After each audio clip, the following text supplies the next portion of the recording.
I was buttoning my best linen shirt for Sunday dinner at my daughter's house. Then my lawyer called. He did not say hello. He just told me to lock my doors immediately and stay away from the windows. What he exposed about her plan changed everything. Before I continue this story, let me know where you are watching from in the comments below. Hit like and subscribe if you have ever had to stand up to family who underestimated your worth. My name is Morgan Hayes. I am 69 years old. I spent my entire adult life moving heavy machinery across the frozen highways of Chicago. I built a logistics empire from a single rusted flatbed truck. I sacrificed my own comfort to guarantee my daughter Kendra would never know the bitter sting of poverty. Now she was using the elite education I paid for to erase me from society. The ultimate betrayal does not come from enemies in boardroom suits. It comes from the people you taught how to walk. It was 4 p.m. on a remarkably quiet Sunday. The afternoon sun cast long, peaceful shadows across the hardwood floor of my living room. I stood in front of the hallway mirror. I adjusted the collar of my crisp blue shirt. Kendra hosted a family dinner every Sunday at her sprawling estate in the suburbs. Her husband Gavin, a flashy white venture capitalist who wore custom Italian suits that cost more than my first commercial truck, always poured the wine. He always asked me condescending questions about my retirement. He spoke to me slowly, adopting the tone one might use for a confused child. I tolerated his blatant arrogance because I loved my daughter. I wanted peace in my golden years. I wanted to enjoy the quiet life I had bled to achieve. My phone buzzed loudly on the mahogany console table. The caller ID flashed the name of Mr. Gallagher. Gallagher had been my corporate attorney for over 30 years. He was a sharp-minded legal predator who never called on a Sunday unless a multi-million-dollar contract was bleeding money. I slid the screen to answer. I expected a question about a commercial lease agreement or a tax filing. I did not get one.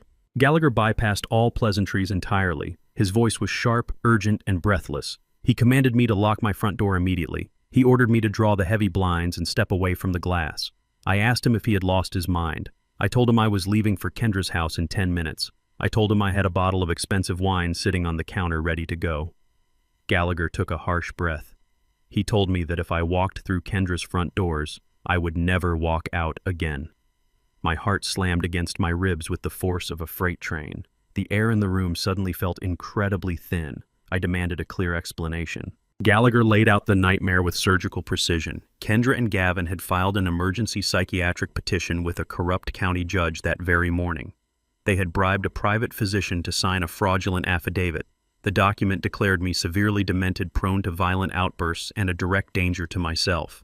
They had hired a specialized private medical transport team. This team was waiting inside Gavin's guest house at that exact moment. They were not waiting with a warm dinner. They were waiting with heavy-duty restraints and syringes filled with powerful chemical sedatives. If I knocked on their door, 2 orderlies would tackle me to the floor. They would inject me, strap me to a gurney, and transport me to a locked memory care facility across state lines. By Monday morning, Kendra would hold full legal and medical proxy over my entire life. I would be legally erased. The phone felt like a block of lead in my trembling hand. The silence in my beautiful home became utterly deafening. I looked down at my hands. My palms were still thick with permanent calluses. My knuckles bore the deep, faded scars of tightening frozen cargo chains in the dead of the brutal Chicago winter. I spent 40 years fighting ice storms, blown engines, and cutthroat union bosses to build Hayes Logistics from the ground up. I worked 18-hour shifts so Kendra could attend prestigious private academies. I paid her tuition at an elite university in full. I bought her first car. I walked her down the aisle and handed her over to Gavin. Gavin was a man whose manicured hands had never touched a day of hard labor. Gavin traded fake money on glowing computer screens. He lived on credit and pure arrogance. Now my own flesh and blood was conspiring with that arrogant thief to lock me in a chemical prison. They did not care about my health. They wanted my assets. They needed absolute control over my blind trust to fund their extravagant lifestyle. They thought my quiet retirement meant my mind had gone soft. They saw my faded denim jackets and my quiet demeanor and assumed I was a weak, senile old man. They mistook my silence for vulnerability. They forgot who built the ground they stood on. The sheer audacity of their plan made my blood run cold. They intended to steal my freedom under the guise of familial love. I could picture the scene perfectly. Kendra would cry fake tears to the neighbors. Gavin would play the tragic, supportive husband. They would tell everyone that my mind had slipped away so fast they had no choice but to intervene. They would host cocktail parties in the mansion I paid for, soaking up sympathy while I rotted in a sedated haze in a windowless room. The rage that ignited in my chest was not a hot, explosive anger. It was a cold, calculating fury. It was the same icy resolve I used to dismantle rival trucking companies decades ago. I had spent the last 10 years reading books, fishing, and tending to my garden. I had put my armor away. Kendra and Gavin assumed the armor no longer existed. They were severely mistaken. I was not a victim waiting to be slaughtered. I was an engineer. I knew how to dismantle a structure piece by piece until the entire foundation collapsed. Gallagher urged me to pack a bag and leave the house immediately. He told me to go to a hotel and wait for him to file a counter-injunction. I refused his advice. Hiding is a defensive maneuver. I learned in the bitter freight yards of the Midwest that you never run from a fight you did not start. I told Gallagher to stand by his phone. I hung up the call. I needed to verify this monstrous betrayal with my own eyes. I needed to know exactly how far my daughter was willing to go to destroy me. I pulled out my phone and opened a text message to Kendra. I forced my fingers to remain perfectly steady. I typed a simple, innocent message. I told her the starter motor on my truck was completely dead. I told her I was stuck at home waiting for a tow truck and could not make it to Sunday dinner. I hit send. I walked into my home office and booted up my advanced security monitor. The glowing screen displayed high-definition feeds from all 4 angles of my property. I sat in my heavy leather desk chair and waited in the silence. I did not have to wait long. Exactly 10 minutes later, the heavy roar of a diesel engine shattered the peace of my quiet suburban street. An unmarked white cargo van violently breached my driveway. The driver did not care about subtlety. The heavy tires tore up the manicured grass near the front gate. The van skidded to a halt mere feet from my front porch steps. The side door slid open with a loud metallic crash. 2 massive men wearing dark blue medical scrubs stepped out. They possessed the thick, muscular builds of prison guards. They flanked the passenger door of the van. I watched the high-definition screen with unblinking eyes. The 2 massive orderlies moved toward my front porch with practiced, aggressive efficiency. One of them unclipped a heavy canvas restraint belt from his belt loop. The other casually checked a silver metal case that undoubtedly held the chemical sedatives Gallagher had warned me about. They were treating my home like an animal enclosure. The passenger door swung wide open. Kendra stepped onto the pavement. She was wearing her expensive designer Sunday dress. She was not carrying a plate of food. She was tightly gripping the spare master key I had given her 5 years ago. I had given her that key so she could check on me if I ever fell ill. She was now using a symbol of a father's trust as a weapon of capture. She stood behind the orderlies, her face devoid of any daughterly affection. Her eyes were hard, calculating, and entirely focused on my front door. She raised her hand and pointed directly at my entryway, issuing a silent command to the hired muscle. She slid the master key into the lock. The metallic click echoed through the silent house, ringing in my ears like a gunshot. The trap was set. The war had officially begun. The heavy boots of the orderlies hit the wooden planks of my front porch with a rhythmic, intimidating thud. I watched them on the glowing high-definition security monitor in my home office. They moved with the aggressive, practiced confidence of men who were paid exceptionally well to ignore the protests of their targets. I heard the sharp, metallic scrape of my own spare brass key sliding into the deadbolt. Kendra was actually doing it. My daughter was standing on the other side of that solid oak door, waiting for hired muscle to drag her father away like a rabid animal. My first instinct was to pick up the receiver on my desk and dial the police.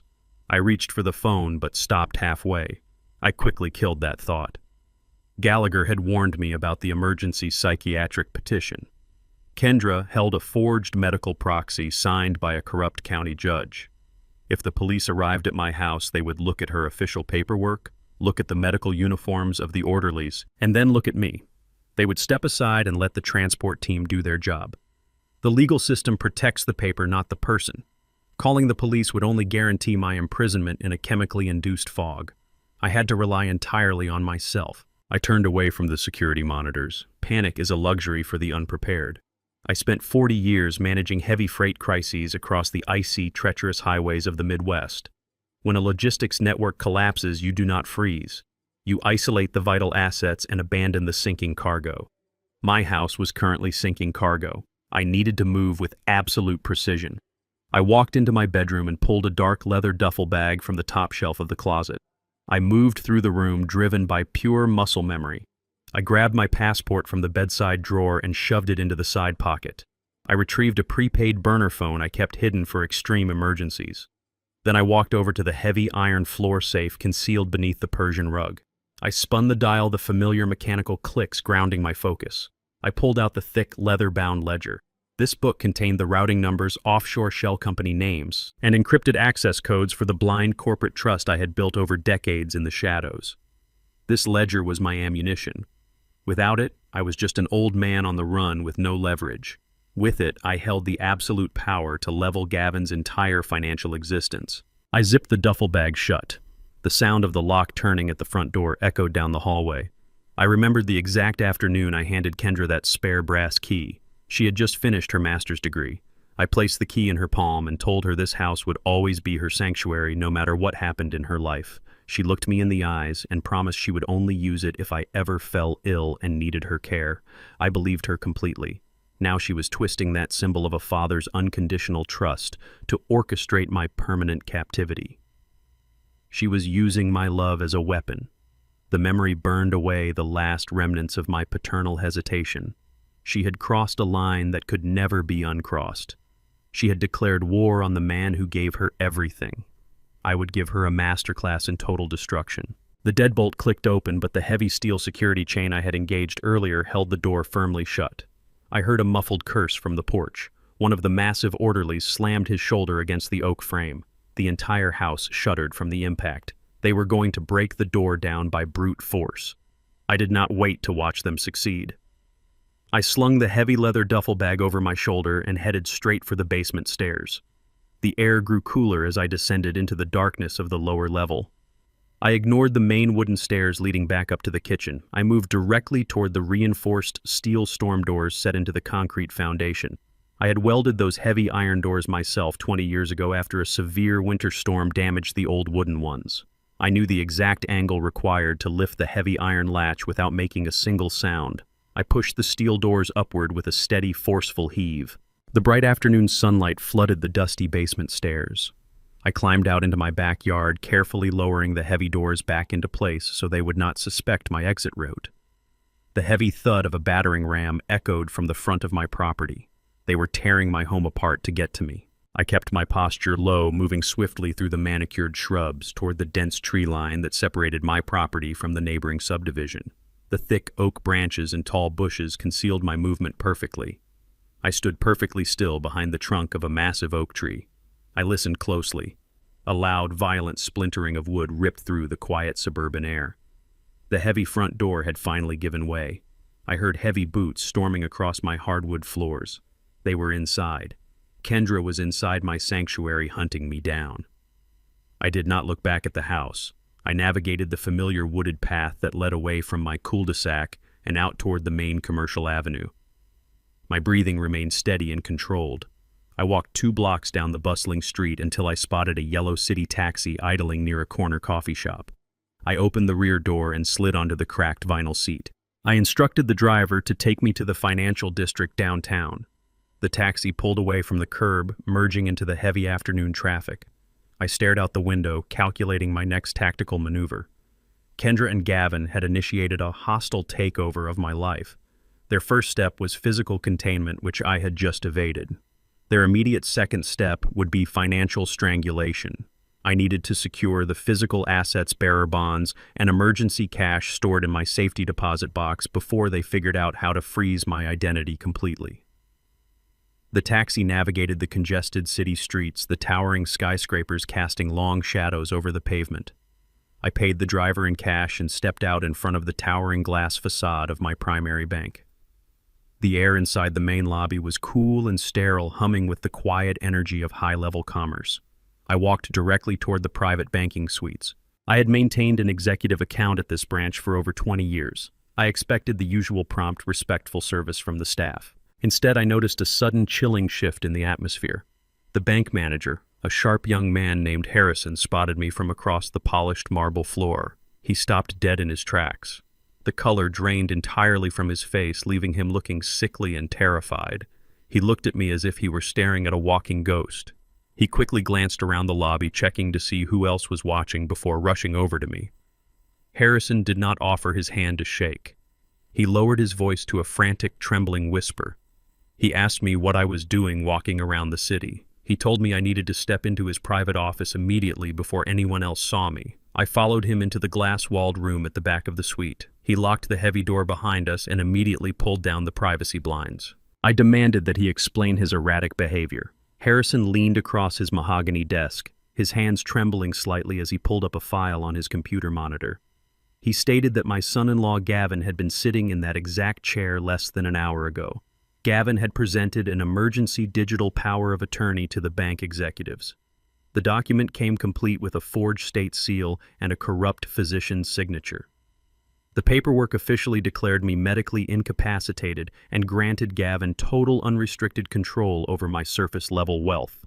Harrison looked me directly in the eyes and delivered the fatal blow. Gavin had not just frozen the accounts. He had just authorized a complete expedited liquidation of my primary checking and savings accounts. The money was already gone.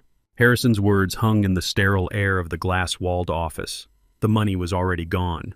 I looked at the young bank manager. His tailored suit suddenly seemed 2 sizes too big for his trembling frame. He expected me to collapse. He expected the confused, senile old man described in Gavin's forged documents to panic and weep. I did not move a single muscle. I stared right through him. I took a slow, deliberate breath, drawing on 40 years of surviving corporate sabotage in the freight industry. Panic is a disease. Control is the cure. I leaned over his mahogany desk and pressed my hands flat against the polished wood. I told Harrison to look closely at my eyes and listen to the absolute clarity of my voice. I asked him if I looked like a man who had lost his mental faculties. Harrison swallowed hard and shook his head. I instructed him to turn his computer monitor toward me immediately. I told him we had exactly 3 minutes to reverse a catastrophic federal banking crime before he became an accessory to elder fraud.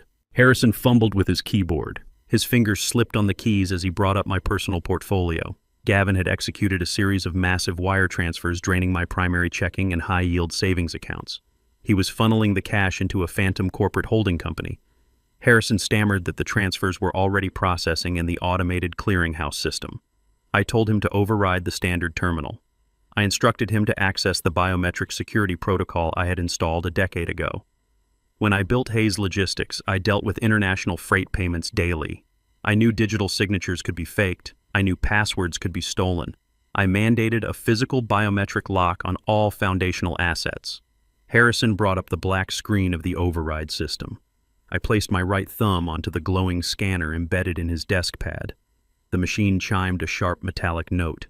The screen flashed green, recognizing my unique print. I bypassed the fraudulent power of attorney completely. I did not just halt the outgoing wires. I triggered a hard, irreversible freeze on the entire surface-level financial profile. Every account, every credit line, and every routing number tied to my social security number locked down like a steel vault. No money could move in or out without my physical presence in this exact room. The bleeding stopped. The cash was secured, suspended mid-transfer in the bank's internal holding ledger. Harrison let out a long breath of relief, wiping sweat from his forehead. I did not relax. I ordered him to pull up the recent credit inquiries and commercial loan files associated with my name. Thieves like Gavin do not stop at liquidating liquid cash. They leverage physical assets. Harrison tapped his keyboard. A new document appeared on the screen. It was a finalized commercial real estate loan issued exactly 3 days ago. The principal amount was a staggering $4 million. I felt a cold knot form in the pit of my stomach. I read the details of the collateral securing the loan. It was not a commercial warehouse. It was not a fleet of transport trucks. It was the deed to my original family home on the south side. A profound, dangerous silence filled the office. Gavin had used my home to secure his dirty money. That house was not merely a piece of real estate. Marion and I bought that small brick home the year we got married.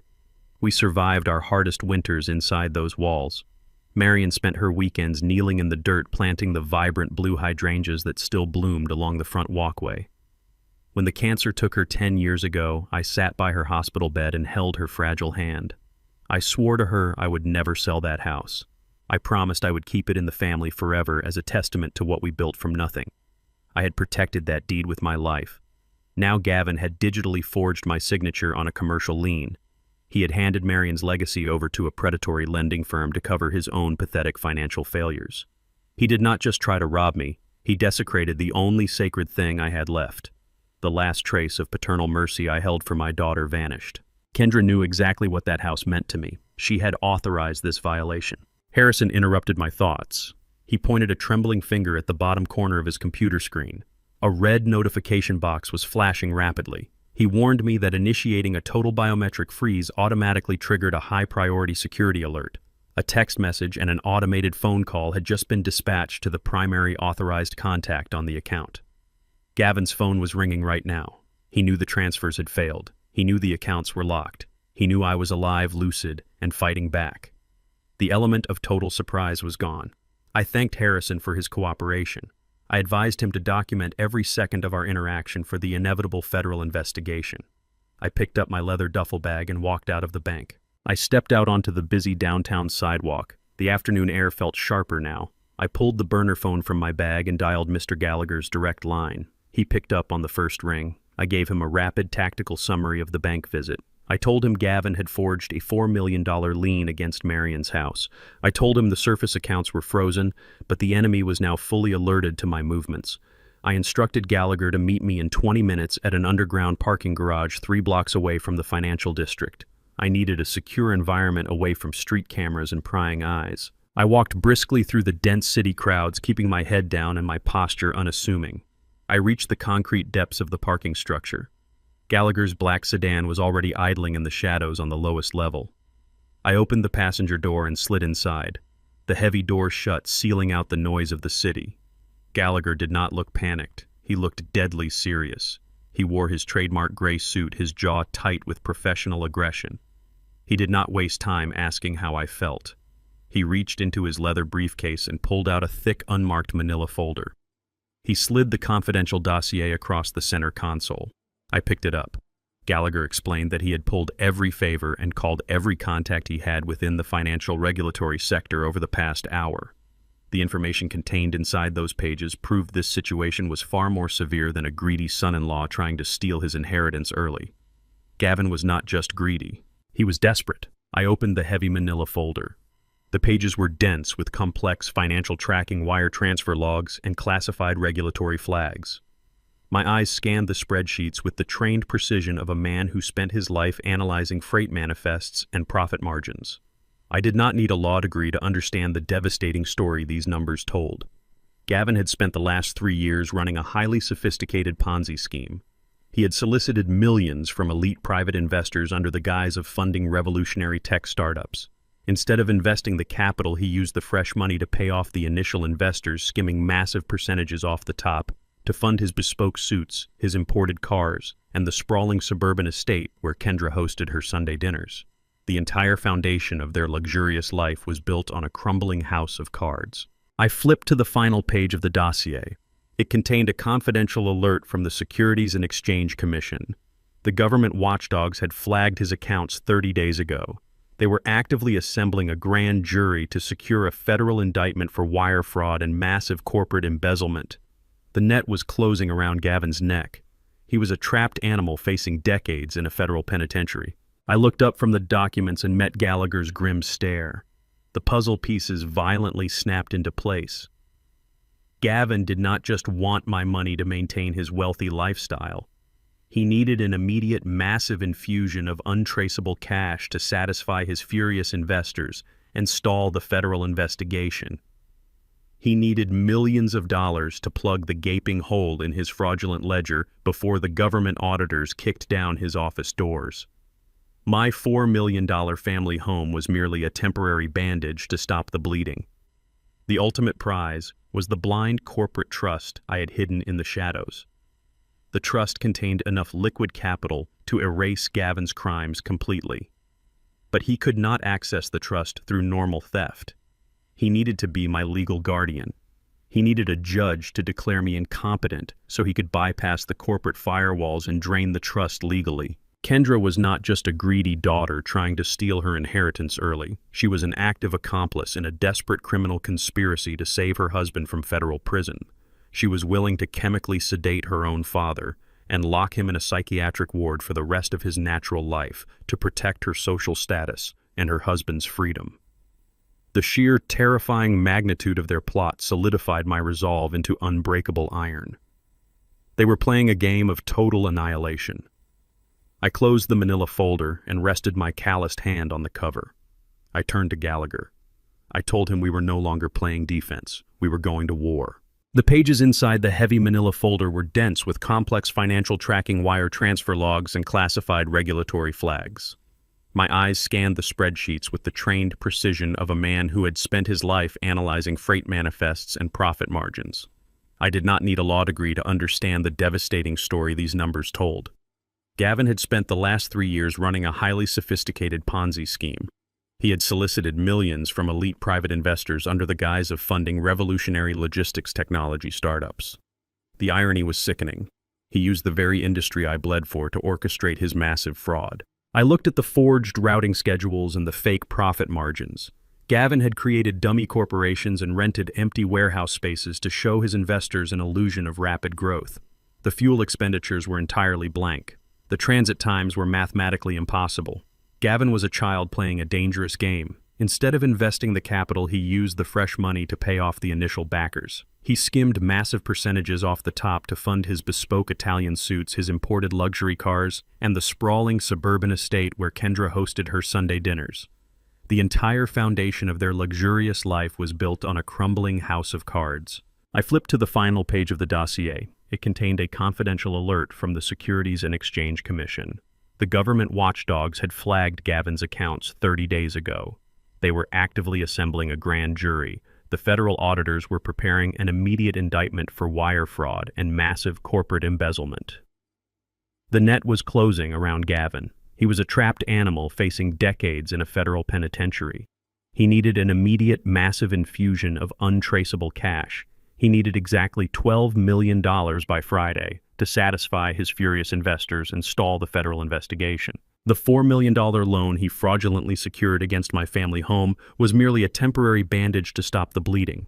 The ultimate prize was the blind corporate trust I had hidden in the shadows. That trust contained enough liquid capital to erase Gavin's crimes completely, but he could not access the trust through normal theft. He needed to be my legal guardian. He needed a judge to declare me incompetent so he could bypass the corporate firewalls and drain the trust legally. Kendra was not just a greedy daughter trying to steal her inheritance early. She was an active accomplice in a desperate criminal conspiracy to save her husband from federal prison. She was willing to chemically sedate her own father and lock him in a psychiatric ward for the rest of his natural life to protect her social status. The sheer terrifying magnitude of their plot solidified my resolve into unbreakable iron. They were playing a game of total annihilation. I closed the manila folder and rested my calloused hand on the cover. I turned to Gallagher in the dim light of the parking garage. I told him we were no longer playing defense. We were going to war. I learned corporate warfare in the brutal, cutthroat shipping industry of Chicago. Decades ago, rival freight companies tried to run my trucks off the road. They undercut my contracts and intimidated my drivers. I learned early on that you never fight an enemy where they are strong. You do not match their aggression with shouting. You buy the ground they stand on. You take control of their oxygen. Gavin thought his strength was his legal maneuverings and his high society connections. His actual weakness was his crushing immediate debt. I scanned the list of defrauded investors in Gallagher's file. One name stood out immediately: Dominic Thorne. Thorne was a ruthless private equity manager who had sunk $8 million into Gavin's fraudulent tech fund. According to the internal notes, Thorne was threatening immediate civil litigation that would shatter Gavin's facade and alert the press.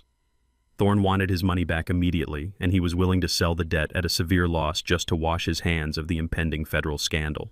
I looked at Gallagher. I instructed him to contact Dominic Thorne's legal team right now. I ordered Gallagher to legally purchase Gavin's debt through an anonymous offshore shell company. We would offer Thorne 50 cents on the dollar for the immediate quiet transfer of the promissory notes. It was a massive financial hit to my liquid reserves, but I knew a man like Thorne would take guaranteed cash over a drawn-out federal bankruptcy case. Gallagher smiled a razor-thin smile. He pulled out his encrypted tablet and began drafting the acquisition contracts right there in the passenger seat of his car. The wire transfers moved swiftly through secure channels in the Cayman Islands to obfuscate the origin of the funds. I watched the transaction clear on the screen. By executing this single maneuver, I was no longer just an escaped target. I was secretly Gavin's largest creditor. I held the absolute legal authority to demand immediate repayment of the $8 million.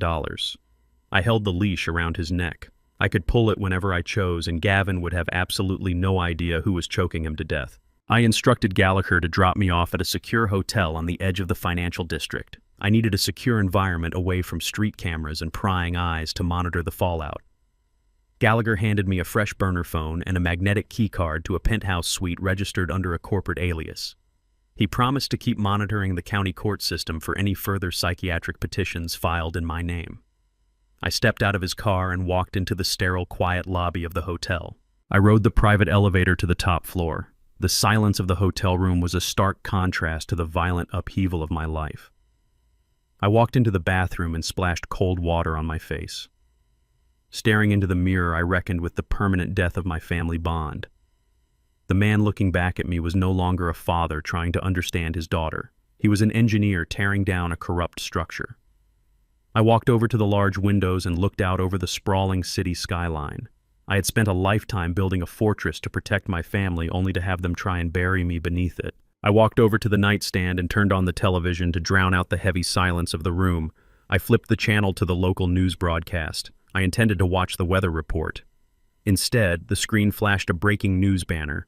My own face filled the high-definition screen. It was a photograph taken at Kendra's wedding. I was smiling, looking proud and strong. Below my face, a bright red banner screamed the words, "Silver Alert." The camera cut to a live press conference taking place on the front steps of my daughter's estate.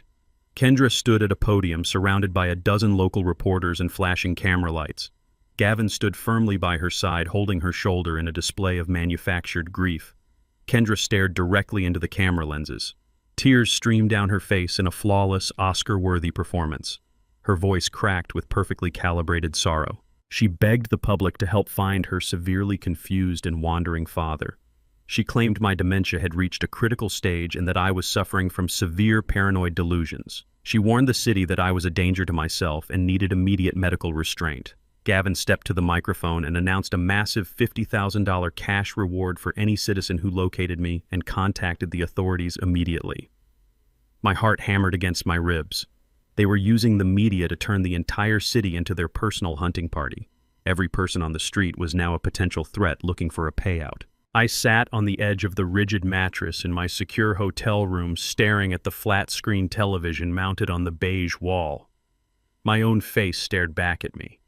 It was a photograph taken at Kendra's lavish wedding, plastered across the local morning news broadcast beneath a bold, flashing red banner that read, "Silver Alert." The volume was muted, but the closed captions scrolling frantically across the bottom of the screen painted a pathetic, infuriating picture.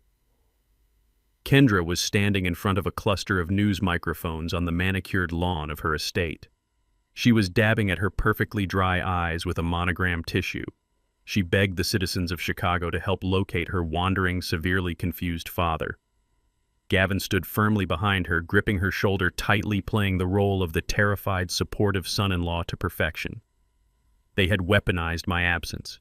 They turned the entire city into a massive civilian dragnet, assuming I would cower in the shadows until a random patrol car spotted me and dragged me into their chemical cage. They were banking heavily on my fear of the authorities. They fundamentally misunderstood my nature. I did not fear the authorities. I knew how to use them. I turned off the television, plunging the room into silence. I dressed in my faded denim jacket, a heavy flannel shirt, and my scuffed leather work boots.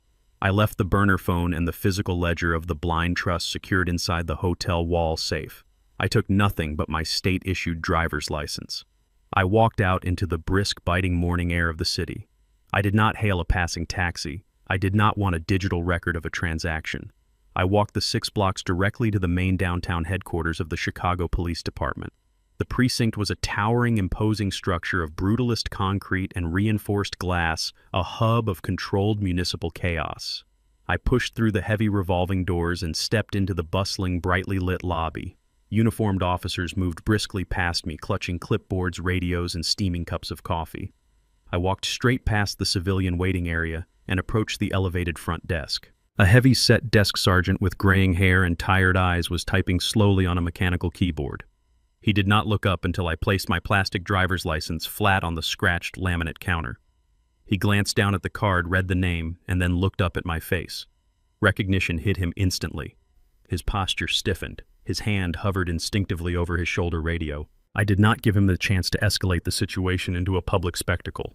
I spoke with absolute, unwavering clarity, projecting my voice just enough to cut through the lobby noise without shouting.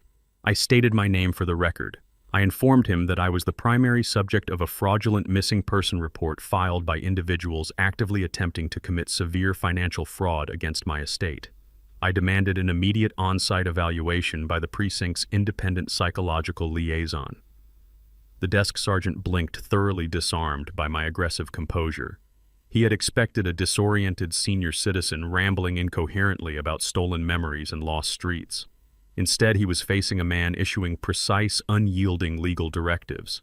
I quoted the exact municipal health statute that guaranteed any citizen subjected to an involuntary psychiatric petition the right to an immediate independent evaluation by a state-appointed psychological liaison. I had spent the entire night reviewing the legal parameters of Kendra's trap with Gallagher.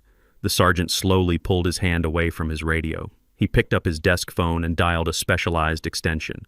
Within 10 tense minutes, 2 uniformed officers escorted me past the holding cells and into a sterile, windowless interview room deep within the administrative wing. The room contained a bolted steel table, 3 rigid chairs, and a humming air conditioning vent.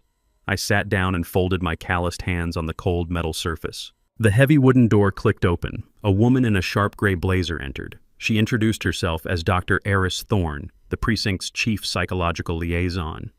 She carried a thick clipboard and wore a deeply skeptical expression. She had clearly read the fraudulent petition Kendra had submitted to the courts. She sat across from me and placed a digital voice recorder directly in the center of the steel table. She pressed a red button. The device beeped. She informed me that this evaluation would be recorded in its entirety and used in a court of law to determine my permanent medical autonomy.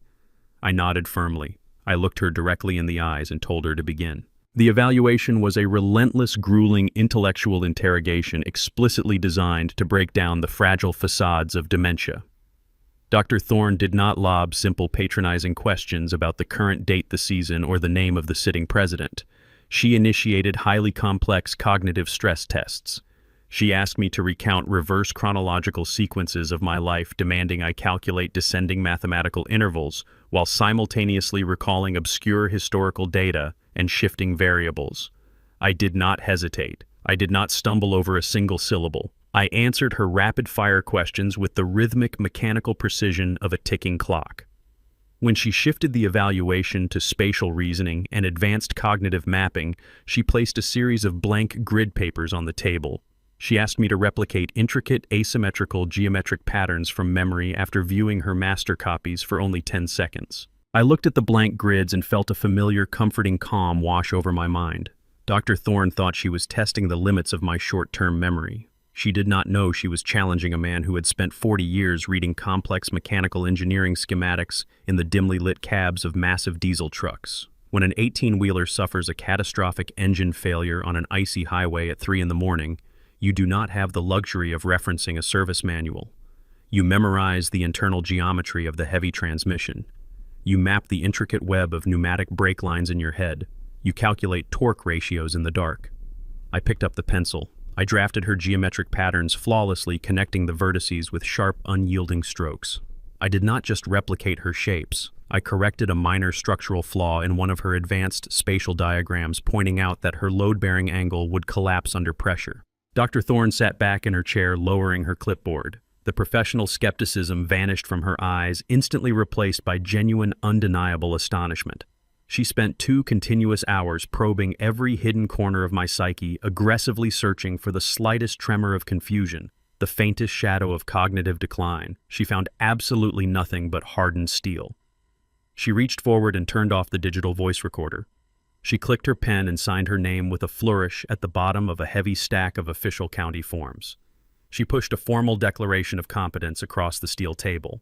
She looked me directly in the eyes and stated for the record that I possessed an exceptional cognitive function that easily surpassed men half my age. The document sitting in front of me legally invalidated Kendra's forged medical proxy. It certified my absolute sanity and permanent autonomy. I thanked her, folded the heavy parchment, and placed it securely in the inner breast pocket of my denim jacket. I had won the first critical battle on their home turf. Dr. Thorne instructed me to wait in the interview room while she processed the clearance codes with the front desk to officially cancel the statewide silver alert. I sat alone in the quiet room, mentally preparing for my next immediate strike against Gavin's collapsing Ponzi scheme. The heavy wooden door suddenly swung open. It was not Dr. Thorne returning with my final clearance papers. A tall, broad-shouldered police lieutenant walked into the room. He wore a crisp white uniform shirt adorned with gleaming brass insignia.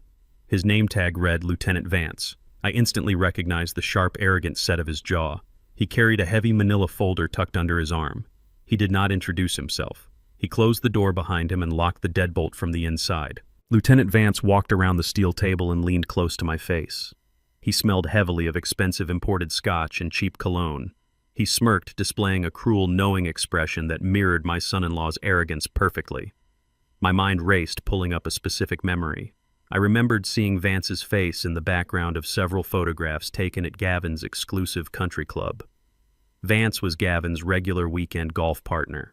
They smoked imported cigars together on the 18th hole. The corruption ran deeper than a bribed physician. Gavin had purchased a police lieutenant to ensure his trap snapped shut, even if I willingly walked into a precinct. Vance slapped the manila folder onto the steel table. It was a duplicate copy of Dr. Thorne's formal report of competence. He reached into his uniform pocket, pulled out a silver lighter, and calmly set the corner of the official report on fire. He dropped the burning document into a metal wastebasket in the corner of the room. He watched the absolute proof of my sanity turn into useless black ash. He turned back to me, his smile widening into a predatory grin. He stated coldly that the liaison's report contained severe clerical errors and had been officially discarded. He informed me that under municipal police protocols, he possessed the unilateral authority to initiate a mandatory 72-hour courtesy psychiatric hold on any wandering individual exhibiting signs of severe distress. I stood up instantly, preparing to physically push past him to reach the crowded lobby. I was not going to let this corrupt officer lock me away. Vance was faster. He unclipped a pair of heavy steel handcuffs from his leather utility belt. He lunged forward and slammed me hard against the concrete wall, driving the breath violently from my lungs. He twisted my right arm sharply behind my back, dragging me toward the heavy steel bench bolted securely to the floor. The cold metal cuffs clicked sharply around my wrist, locking me directly to the thick iron bar. He patted my cheek with a patronizing, mocking grin. He pulled out his cell phone and dialed a familiar number. I listened to the dial tone echo in the small room. He was calling Gavin to come collect his property. I was chained to the wall of a police precinct and my enemies were on their way. Lieutenant Vance held his cell phone to his ear with a sickeningly casual grip. The heavy steel handcuffs bit deep into my right wrist, anchoring me to the bolted iron bench against the cinderblock wall. The air in the interrogation room was stagnant, smelling of burnt paper from the ashes of my competence report smoking in the wastebasket. Vance chuckled into the receiver. He spoke Gavin's name with the greasy familiarity of a co-conspirator. He informed my son-in-law that the wandering, confused old man had stumbled right into his precinct. He assured Gavin that the necessary 72-hour courtesy psychiatric hold was officially processed and signed. He told Gavin to bring the private medical transport van around to the rear loading dock to avoid any unnecessary public attention. I sat perfectly still on the rigid bench. I did not struggle against the heavy steel chain. Struggling would only give Vance the physical justification he craved to use his baton. I calculated the distance between Kendra's suburban estate and the downtown precinct. Factoring in the afternoon city traffic, the white transport van had exactly 22 minutes to reach the rear loading dock. 22 minutes until the massive orderlies strapped me to a chemical gurney and erased me from the world. Vance disconnected the call and slid the phone back into his crisp uniform pocket. He crossed his arms over his broad chest and leaned against the locked heavy wooden door. He looked down at me with absolute contempt. He told me I should have stayed in the suburbs. He mocked my faded denim jacket and my calloused hands, stating that old men who hoard millions of dollars need to be managed by smarter, younger men. He was completely convinced he held the ultimate winning hand. He was completely oblivious to the impending legal devastation heading straight for his precinct. I watched the second hand ticking on the institutional wall clock above Vance's head. 18 minutes remained. 15 minutes. The heavy silence in the room stretched taut like a steel cable ready to snap. I focused on my breathing, regulating my pulse, relying on the cold mechanical patience that had kept me alive during 50-hour hauling runs through black ice blizzards. Then the distinct sound of a violent commotion echoed from the administrative hallway outside. Heavy footsteps pounded against the linoleum floor. I heard the muffled, frantic voice of the desk sergeant demanding someone stop immediately. The commands were completely ignored. The heavy wooden door of the interview room rattled violently against its frame. A key scraped into the deadbolt from the outside. The mechanism clicked. The door flew open with such explosive physical force that it slammed into Vance's shoulder, knocking the massive lieutenant completely off balance. Mr. Gallagher did not walk into the room. He invaded it. My corporate attorney did not wear a badge or carry a firearm, but he commanded the space with the absolute authority of a federal executioner. Gallagher bypassed the furious desk sergeant lingering in the hallway and slammed the door shut again, locking it from the inside. He did not say a single word of greeting to Vance. He did not ask why I was shackled to a bench like a common criminal. He simply walked directly to the steel table and opened his battered leather briefcase with a sharp metallic snap. Lieutenant Vance recovered his footing, his face flushing with immediate violent anger. He placed his hand heavily on the grip of his service weapon and demanded to know who Gallagher was and how he had bypassed the secure perimeter. Gallagher ignored the threat of the firearm entirely. He reached into his briefcase and extracted a thick stack of legal documents bound by a heavy blue clip. He slammed the papers onto the steel table with a force that echoed like a gunshot in the small room. He looked Vance directly in the eyes and introduced himself as my chief legal counsel. Gallagher then proceeded to verbally dismantle the corrupt lieutenant with terrifying clinical precision. He tapped the top document on the stack. It was an emergency federal injunction signed by a district judge just 10 minutes prior, explicitly prohibiting the city police department from transferring me into any private medical custody. Vance's arrogant sneer began to falter, but he tried to maintain his authoritative posture. He claimed he was executing a lawful courtesy hold for a disturbed citizen. Gallagher did not let him finish the sentence. He slid a second document across the cold metal surface. It was a fully drafted, unfiled civil rights lawsuit. Gallagher instructed Vance to read the bold print at the top of the page. The lawsuit did not target the city police department. It targeted Lieutenant Vance personally. It detailed multiple counts of false imprisonment, destruction of official medical records, and active conspiracy to commit wire fraud. Gallagher leaned across the table, invading Vance's personal space. He informed the lieutenant that the digital security cameras in the precinct lobby had already recorded my voluntary entry and my subsequent transport to the interview room. He stated that the ashes of Dr. Thorne's official competence report sitting in the wastebasket were a federal offense waiting to be prosecuted. Gallagher explicitly promised Vance that if he did not remove the handcuffs within the next 10 seconds, he would personally ensure the lieutenant lost his pension, his badge, and his freedom. I sat on the bench and watched Gallagher work his craft. I felt a deep, resonant surge of respect for the man. Gallagher and I had learned to fight together in the brutal, bloody trenches of the Chicago freight yards in the late 1980s. We had faced down corrupt union bosses who used baseball bats and slashed tires to intimidate independent drivers. We learned a vital lesson during those violent years. You cannot negotiate with a corrupt bully. You cannot appeal to their morality because they do not possess any. You must locate their most vulnerable pressure point and crush it with overwhelming, undeniable force. Corrupt men operate under the false assumption that their uniforms or their titles make them invincible. Gallagher knew how to use terrifying, irrefutable paperwork to strip away that invincibility and expose the coward hiding beneath the badge. Lieutenant Vance stared down at the drafted civil rights lawsuit. The violent red flush drained entirely from his face, leaving his skin a sickly pale gray. He looked at the federal injunction, recognizing the authentic signature of a judge who despised police corruption. Vance realized instantly that Gavin's Country Club promises of financial kickbacks could not protect him from a catastrophic federal indictment. The venture capitalist was playing with phantom money, but Gallagher was playing with real, permanent legal destruction. Vance's hands began to tremble. The false bravado evaporated, leaving a terrified, cornered man. He did not say another word. He unclipped the small silver key from his utility belt. He stepped cautiously toward the steel bench, entirely avoiding my gaze. He inserted the key into the heavy steel cuffs. The locking mechanism clicked open. The cold metal fell away from my wrist. I rubbed the deep red indentation on my skin, standing up slowly to my full height. I towered over the defeated lieutenant. I did not thank him. I adjusted the collar of my denim jacket, picked up my leather duffel bag, and walked out of the interview room. Gallagher followed closely behind me, leaving Vance standing alone in the suffocating silence of his ruined career.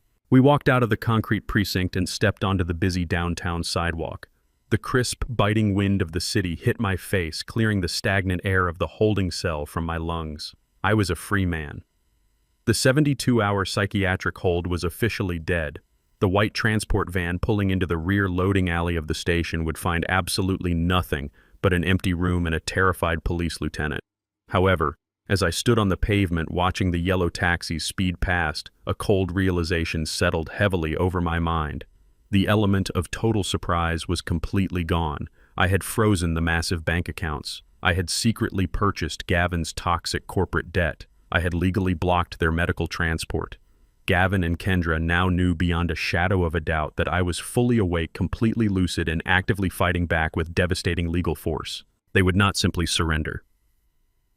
Gavin was backed into a corner by the impending federal investigation into his Ponzi scheme. He needed my hidden trust fund to survive. Desperate animals do not retreat when wounded. They become wildly unpredictable and incredibly dangerous. I realized I could not defeat a lie of this magnitude from the outside.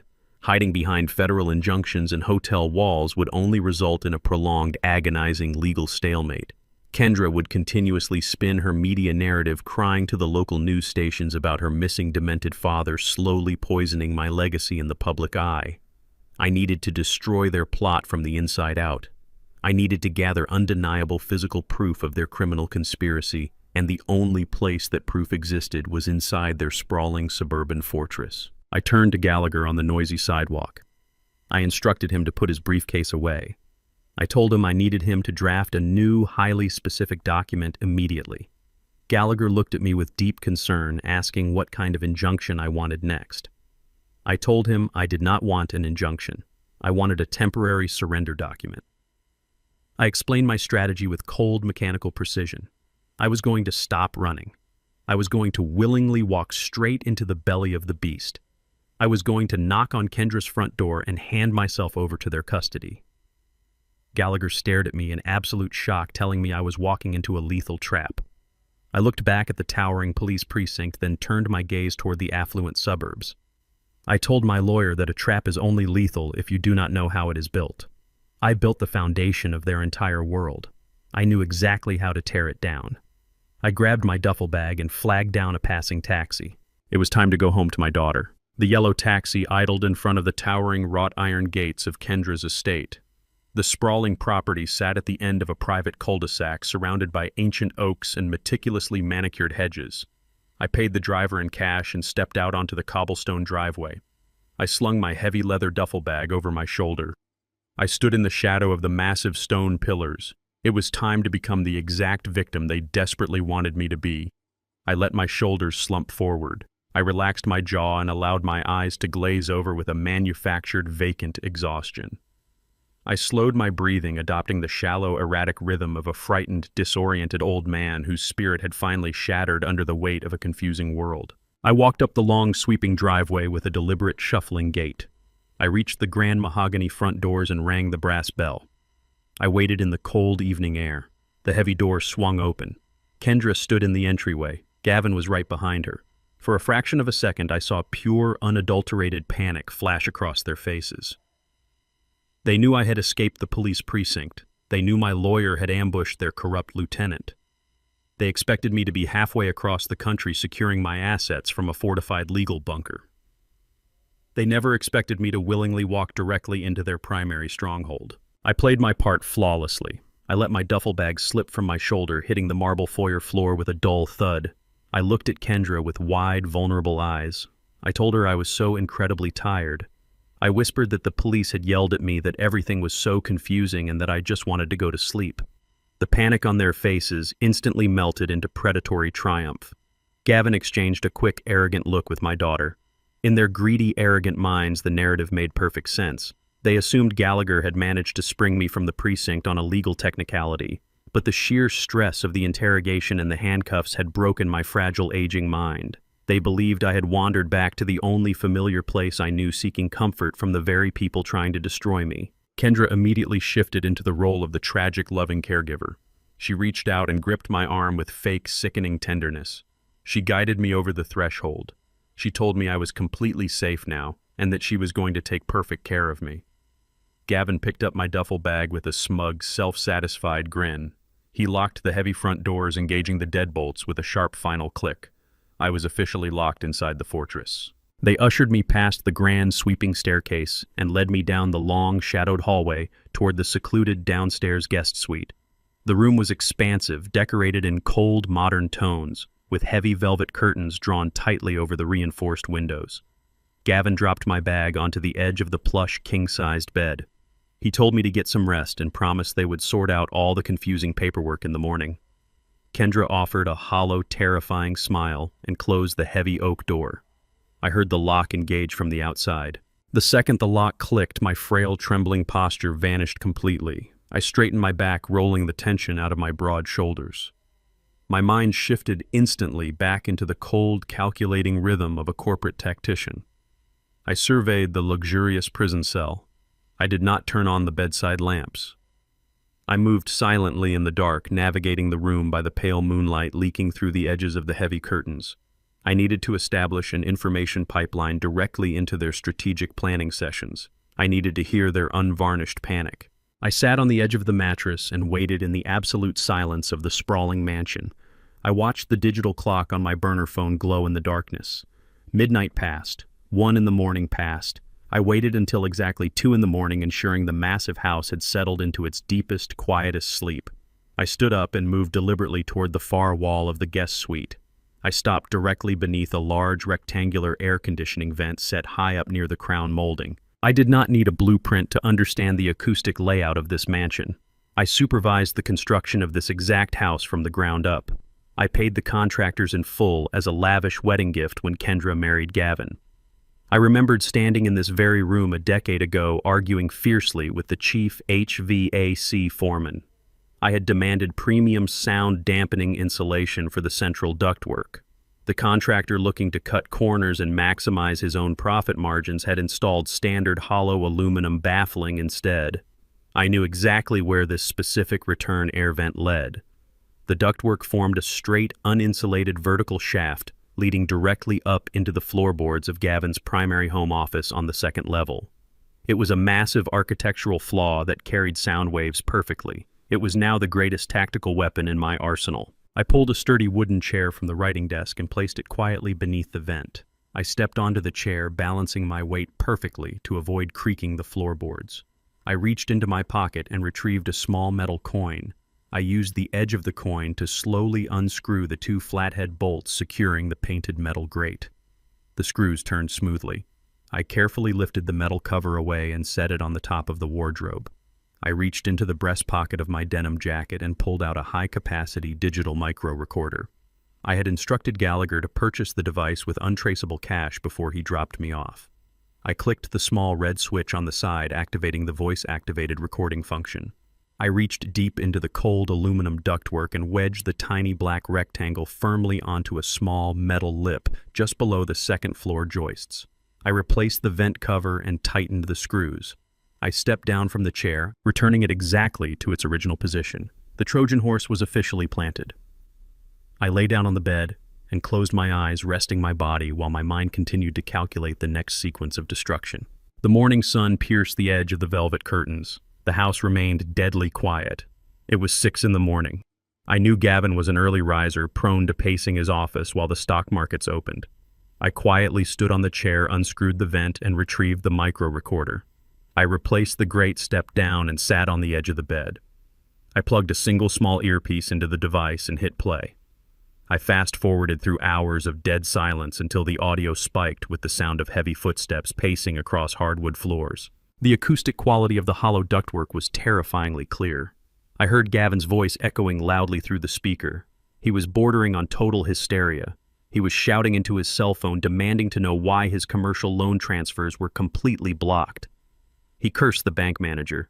He slammed something heavy onto his desk, A moment later, I heard the heavy door of his office swing open. Kendra's sharp, commanding voice cut through the room. She demanded Gavin lower his voice before the entire neighborhood heard him panicking like a cornered rat. Gavin told her the money was frozen. He told her the offshore shell accounts were completely inaccessible. He stated that his furious investors were demanding an emergency audit by Friday. He was staring directly at a minimum 20-year sentence in a federal penitentiary. He told Kendra they needed to drain my hidden blind trust immediately or they would lose everything. Kendra did not offer her husband any comfort. Her tone was pure clinical sociopathy. She told Gavin to stop whining and focus on the immediate objective. She stated that the court-mandated independent psychiatric evaluator was scheduled to arrive at the estate tomorrow afternoon. This was the final legal hurdle. If I passed that competency test, their forged power of attorney would be permanently revoked by the state. They would lose their only avenue to my hidden wealth. I listened to my daughter outline a plot so entirely devoid of humanity it chilled me to the bone. Kendra instructed Gavin to access the locked medicine cabinet in the master bathroom. She told him to extract a bottle of heavy, unprescribed chemical tranquilizers she had illegally procured from their bribed physician. She calmly ordered her husband to grind the powerful sedatives into a fine powder. She detailed the exact dosage required to induce a severe catatonic stupor without stopping my heart entirely. She told Gavin to mix the heavy powder into my nightly cup of chamomile tea. She stated that by the time the court evaluator arrived tomorrow, I would be a drooling, incoherent shell of a man completely incapable of answering a single cognitive question. She was going to poison her own father to guarantee his permanent imprisonment. The recording clicked off. The absolute confirmation of their lethal intent finalized my war strategy. I pocketed the recorder. I was going to drink her poison tea, and then I was going to burn her world to the ground. The heavy oak door of the guest suite creaked open just a fraction of an inch. A soft wedge of warm light spilled across the hardwood floor, cutting through the shadows where I sat on the edge of the mattress. Kendra stepped into the room. She carried a small silver tray holding a delicate porcelain teacup.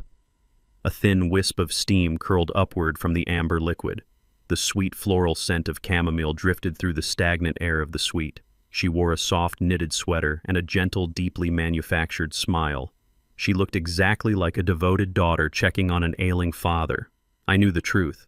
I had just listened to her dictate the exact chemical compound of the poison currently dissolving inside that hot water. She approached the bed with measured, cautious steps. She spoke in a hushed, soothing tone. She told me I had experienced a terrible ordeal with the police. She told me my nerves were frayed and my mind needed genuine rest.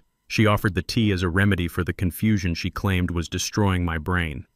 I reached out and took the porcelain saucer from her manicured hands.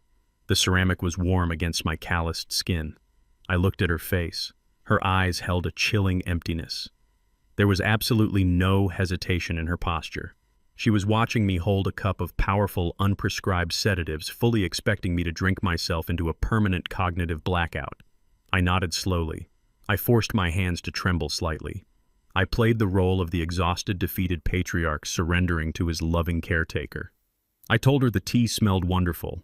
I told her I was very tired and ready to sleep. Kendra's smile widened by a fraction of a millimeter. It was a micro-expression of pure predatory triumph. She patted my shoulder with a cold hand. She instructed me to drink every last drop while it was still hot. She promised she would check on me later. She turned her back and walked out of the guest suite, pulling the heavy oak door completely shut. The deadbolt clicked into place. I was locked inside again. I stared down at the steaming amber liquid in the delicate porcelain cup. The floral aroma was pleasant, completely masking the bitter chemical reality of the tranquilizers Gavin had ground into powder just hours earlier. I held the cup steady. My mind instantly snapped back 30 years. I remembered a bitterly cold Tuesday night in Chicago. A massive blizzard had shut down the entire city grid. 7-year-old Kendra was burning with a severe fever. Her small body shivered violently under 3 layers of heavy wool blankets. The roads were completely impassable. I could not get her to a hospital. I stayed awake for 48 consecutive hours. I sat beside her bed in a hard wooden chair. I brewed pot after pot of natural chamomile tea. I blew on the hot liquid to cool it. I fed it to her one agonizing spoonful at a time. I wiped the sweat from her forehead with a cool cloth until the fever finally broke. I gave her medicine to save her life. Now, the child I saved was giving me poison to end mine. That single memory crystallized perfectly in my mind. Then I deliberately crushed it. I killed the memory entirely. I extinguished the very last shred of paternal guilt I possessed. I realized with absolute clarity that the woman who had just walked out of this room was not my daughter. She was a hostile entity wearing my daughter's face. The blood tie between us severed completely, cleanly, and permanently. I felt no sorrow. I felt no tragedy. I felt an overwhelming sense of tactical liberation. I was no longer fighting my child.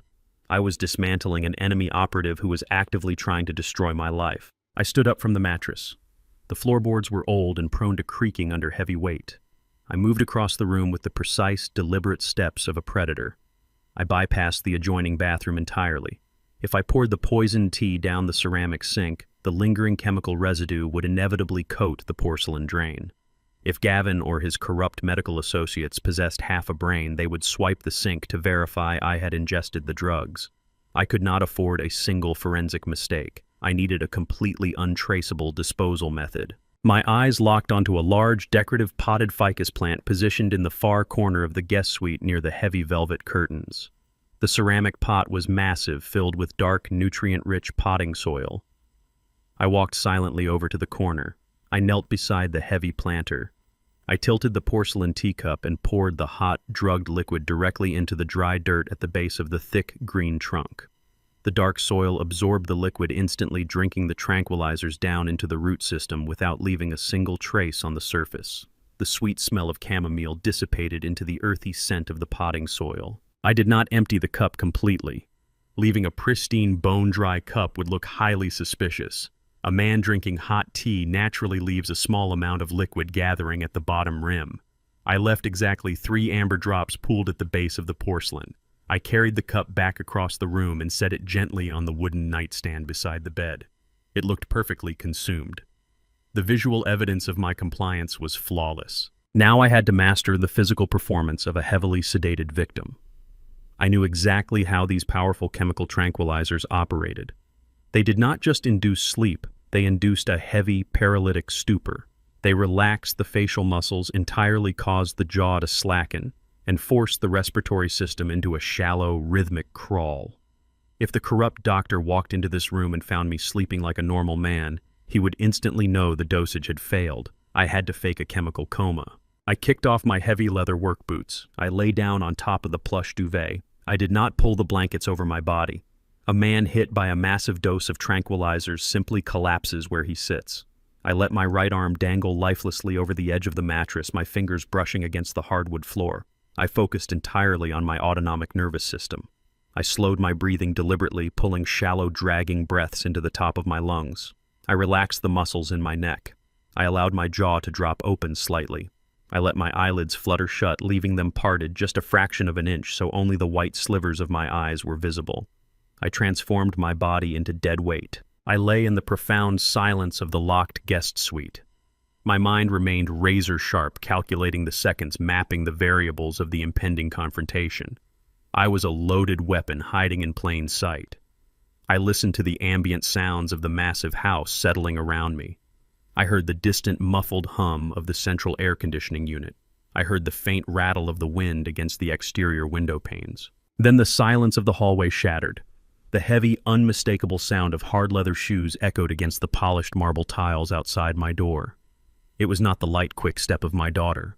It was not the frantic, arrogant pacing of my son-in-law. These were the deliberate, authoritative footsteps of an arrogant professional who believed he commanded absolute power. The footsteps stopped directly outside the guest suite. I heard the metallic clatter of a key sliding into the deadbolt. The heavy oak door swung open with a slow, deliberate creak. The harsh glare of the hallway lighting sliced across the dim room, hitting my face directly. I did not flinch. I did not alter my shallow breathing. I maintained the perfect physical illusion of a comatose shell. The man stepped fully into the room. His heavy shoes tapped against the hardwood floor as he approached the edge of the bed. Through the tiny sliver of my parted eyelids, I caught a fragmented glimpse of the enemy.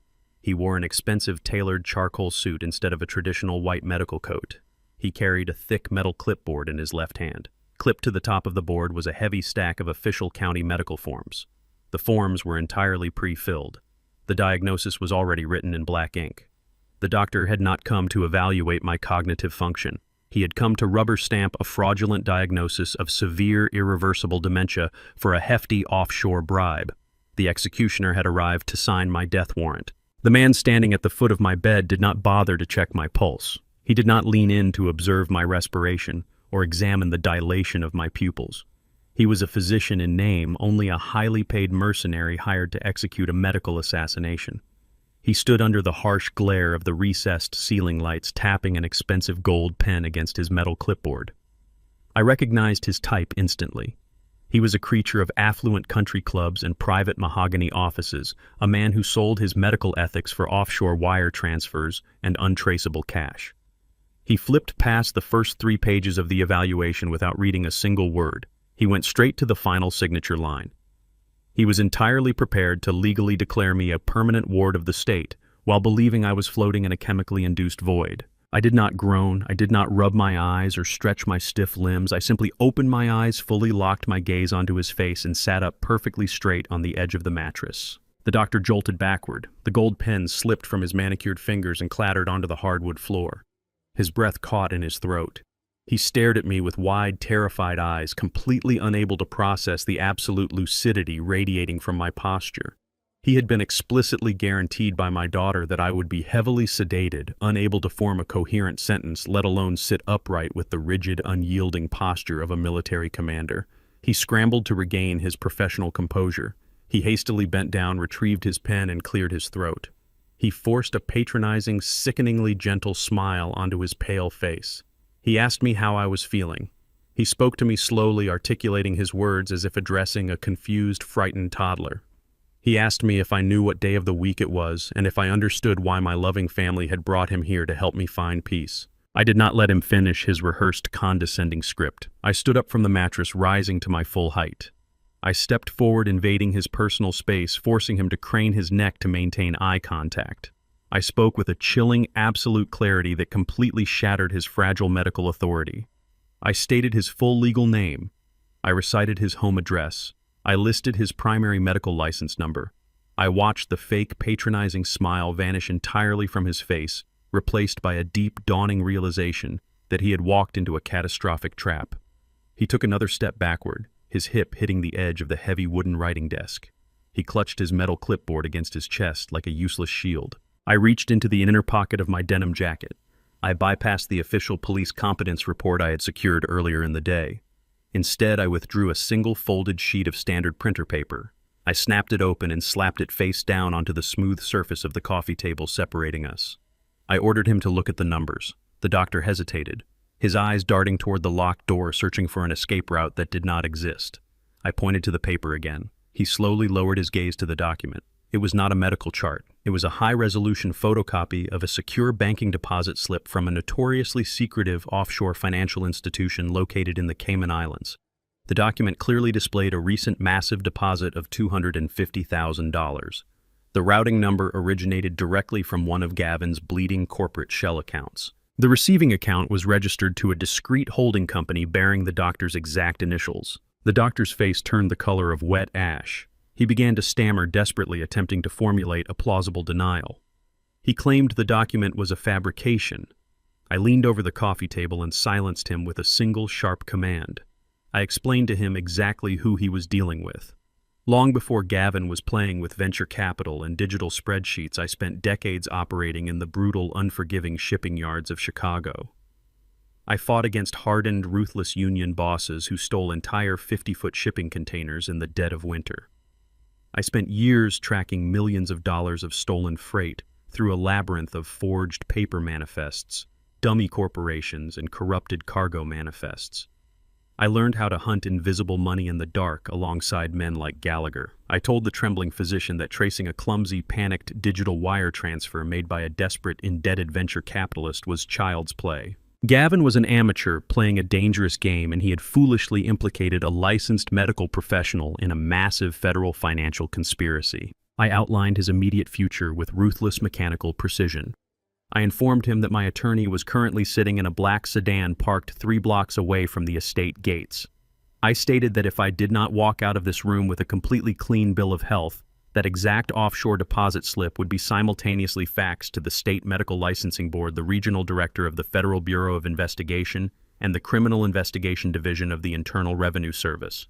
I promised him that the federal auditors would freeze every asset he owned by nightfall. They would strip him of his medical license permanently.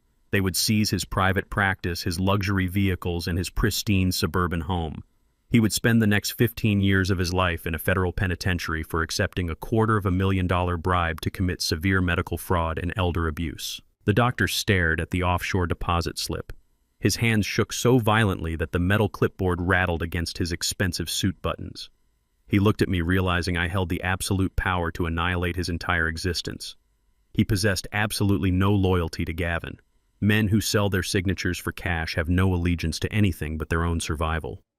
The doctor did not attempt to argue. He did not try to negotiate a middle ground. He placed the heavy metal clipboard onto the coffee table. He ripped the pre-filled fraudulent diagnosis of dementia from the binding and crumpled it into a tight ball, shoving it deep into his suit pocket. He pulled a pristine blank evaluation form from the back of the stack. He uncapped his gold pen. His hand was trembling so severely he had to brace his wrist against the wood to write. He filled out the evaluation in frantic, rushed strokes. He documented that I was perfectly lucid, exceptionally oriented, and completely capable of managing my own physical and financial affairs. He checked every single box indicating supreme cognitive health. He signed his name at the bottom of the page, validating the document with his official medical seal. He pushed the clipboard across the table toward me. He did not say a word. He looked like a man who had just narrowly escaped a burning building. I picked up the clipboard, removed the clean evaluation, and folded it neatly into my jacket pocket alongside the police report. I had accumulated an impenetrable fortress of legal documentation. I nodded toward the heavy oak door. I told the doctor he was dismissed. He did not hesitate. He spun around, grabbed the door handle, threw the deadbolt back, and practically ran out of the guest suite. He sprinted down the long, carpeted hallway, entirely abandoning any pretense of professional dignity. He just wanted to get out of the mansion before the federal authorities materialized. I stood in the doorway of the guest suite and watched him flee. I heard the sharp clicking sound of Kendra's high heels marching rapidly from the kitchen to intercept him. She met the terrified doctor at the base of the grand sweeping staircase. She demanded to know why he was leaving so quickly. She reached out and grabbed his arm, demanding he hand over the signed incompetency forms so she could file them with the county court immediately. The doctor violently yanked his arm out of her grasp. He shoved his copy of the clean, perfect health evaluation directly into her chest. He told her the deal was completely off and that she was on her own. He pushed past her, sprinting out the front doors and abandoning his vehicle in the driveway as he ran toward the main road. Kendra stood frozen at the base of the staircase. She looked down at the official medical document in her hands. She read the clean bill of health. She read the absolute confirmation of my permanent legal autonomy. The color completely drained from her flawless face. The realization hit her with the concussive force of a freight train. She understood instantly that the tea had not worked. She understood that I was not sedated. She understood that I had been completely awake, perfectly lucid, and waiting for them the entire time. Her meticulously constructed trap had shattered into a million useless pieces. The shock vanished, instantly replaced by a feral, unhinged fury. Kendra crumpled the medical evaluation in her fist. She looked down the hallway, locking eyes with me as I stood calmly in the doorway of the guest suite. She did not retreat. She did not attempt to apologize. She turned her head and screamed for Gavin at the top of her lungs. She pulled a heavy radio transmitter from the entryway console. She screamed orders directly to the private security team patrolling the perimeter of the estate. She commanded them to immediately seal the massive wrought iron front gates. She ordered Gavin's armed guards to barricade the exterior doors of the mansion. The electronic locks on the front entrance engaged with a heavy, simultaneous thud. The steel shutters on the primary windows slammed shut, plunging the main foyer into shadows. Kendra was not going to let me walk out of the house with my legal autonomy. The deception was over. The physical siege had begun. The echo of the electronic deadbolt slamming shut resonated through the hardwood floors of the massive estate. The physical siege was a stark, undeniable reality. I stood in the center of the guest suite, listening to the heavy synchronized thud of steel shutters dropping over the ground floor windows.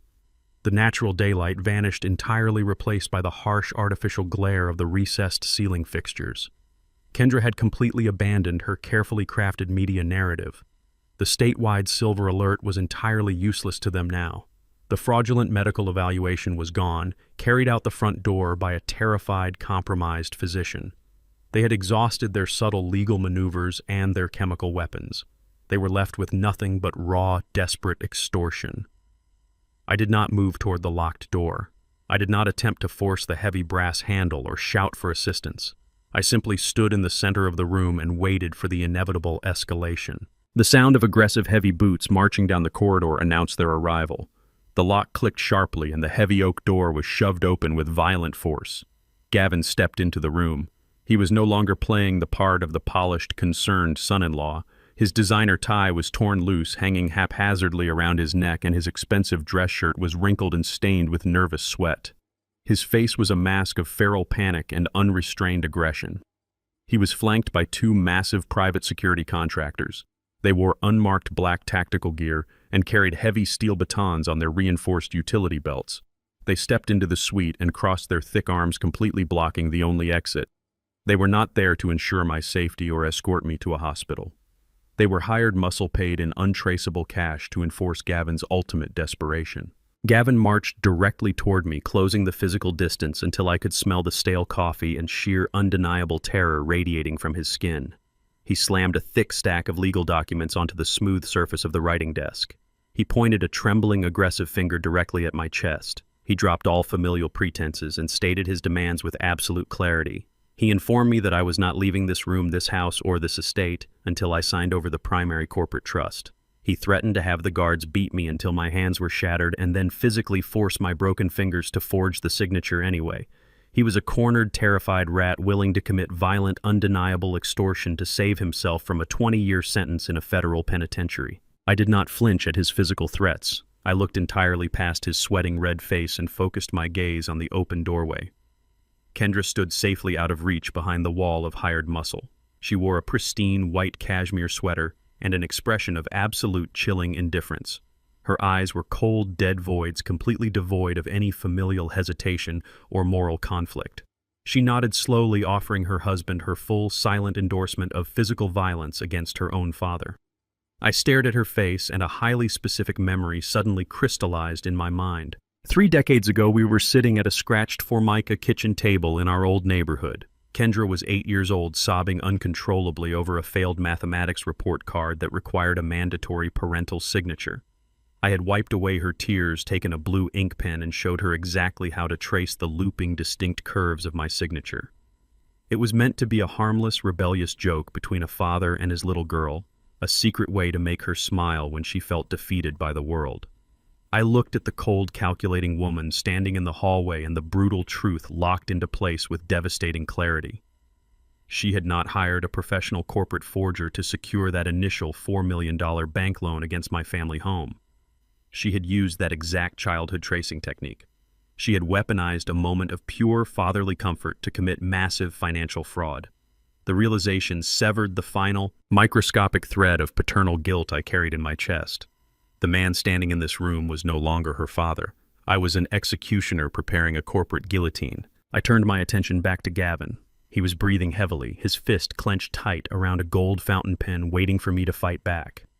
He expected a loud, violent shouting match. He expected an old man to rage against the dying of the light to protect his hard-earned fortune with stubborn, prideful defiance. I did not give him the satisfaction of a physical struggle. I relaxed my shoulders and let out a long, seemingly defeated sigh. I looked down at the documents resting on the desk. They were irrevocable transfer deeds explicitly drafted to hand total executive control of the blind trust over to Gavin's primary holding company. I reached out and took the gold pen from his trembling hand. Gavin blinked, genuinely shocked by my immediate total surrender. He took a half step back, unsure how to process my compliance. I did not hesitate. I leaned over the wooden desk and pressed the gold nib against the thick parchment. I signed the bottom of the first page. I flipped to the second page and signed again. I moved methodically through the heavy stack of legal papers, placing my signature on every single required line. I made the ink loops large and confident, matching the exact pressure and angle of my standard corporate sign-off. I finished the final page, capped the gold pen, and dropped it onto the desk. Gavin snatched the papers from the wood the absolute second the pen left my fingers. He held the stack of documents to his chest like a winning lottery ticket. A loud, arrogant laugh erupted from his chest. The sheer relief of his impending financial salvation washed away his violent panic, replacing it with overwhelming smugness. He looked at me with profound disgust, mocking my sudden compliance. He told me I was a pathetic old relic who should have surrendered the money months ago to save everyone the trouble. He turned to the security guards and snapped his fingers sharply. He ordered them to unlock the front doors and throw the trash out onto the street. He told me I was completely banished from the property and that if I ever returned, the guards had strict standing orders to shoot me for criminal trespassing. Kendra stepped aside, clearing the path to the front entrance. She did not offer a single word of goodbye or a final glance of regret. I picked up my heavy leather duffel bag. I did not look back at either of them. I walked out of the guest suite flanked closely by the two massive guards. They marched me down the grand hallway, unlocked the heavy mahogany front doors, and shoved me roughly out onto the stone porch. The heavy doors slammed shut behind me, and the electronic deadbolts engaged with a sharp final strike. I stood alone in the freezing, biting wind of the winter night. I adjusted the collar of my denim jacket and began the long walk down the dark cobblestone driveway. I was cast out, stripped of my fortune, and banished into the cold. I had never felt more victorious in my entire life. The next morning arrived with bright, harsh sunlight reflecting off the frost-covered lawns of the affluent Chicago suburb. I sat comfortably in the leather passenger seat of Gallagher's idling black sedan, parked discreetly 3 blocks away from the estate gates. Gallagher held a secure encrypted tablet on his lap, actively mirroring the internal network activity of the offshore banking institution holding the blind trust. We watched the digital clock on the dashboard strike 9. Inside the sprawling mansion, Gavin was undoubtedly sitting behind his massive mahogany desk. I could perfectly picture his arrogant, triumphant posture as he dialed the direct, unlisted number for the private wealth manager in the Cayman Islands. He would be holding a freshly scanned high-resolution copy of the signed transfer deeds, completely convinced he had just erased his massive corporate debt and secured a lifetime of stolen luxury. The digital interface on Gallagher's tablet suddenly flashed bright green, indicating an incoming secure communication request to the trust's primary holding account. Gavin had officially initiated the transfer. I imagined him speaking to the bank representative demanding the immediate liquidation and routing of $12 million into his bleeding venture capital accounts to satisfy his furious investors. I imagined him staring greedily at his computer screen, waiting for the life-saving digits to appear in his ledger. Then I watched the secure interface on the tablet instantly flash a brilliant violet red, the entire banking system locked down. I knew exactly what the highly trained bank manager was saying to Gavin at that very moment. The representative would speak in a calm, flat voice, informing my son-in-law that the transfer request was categorically denied. Gavin would undoubtedly shout, demanding to know why, insisting violently that the signature on the legal documents was a perfect verified match. The bank manager would confirm that the handwriting was indeed a perfect match, but the name signed on the document was entirely invalid. When I stood in the guest suite and took that gold pen from Gavin's trembling hand, I did not sign my own legal name. I had signed the name Arthur Pendleton. Arthur Pendleton was not a random alias. It was a legally dead corporate entity, a ghost name I had officially registered 3 decades ago during the brutal, unforgiving union wars in the freight yards.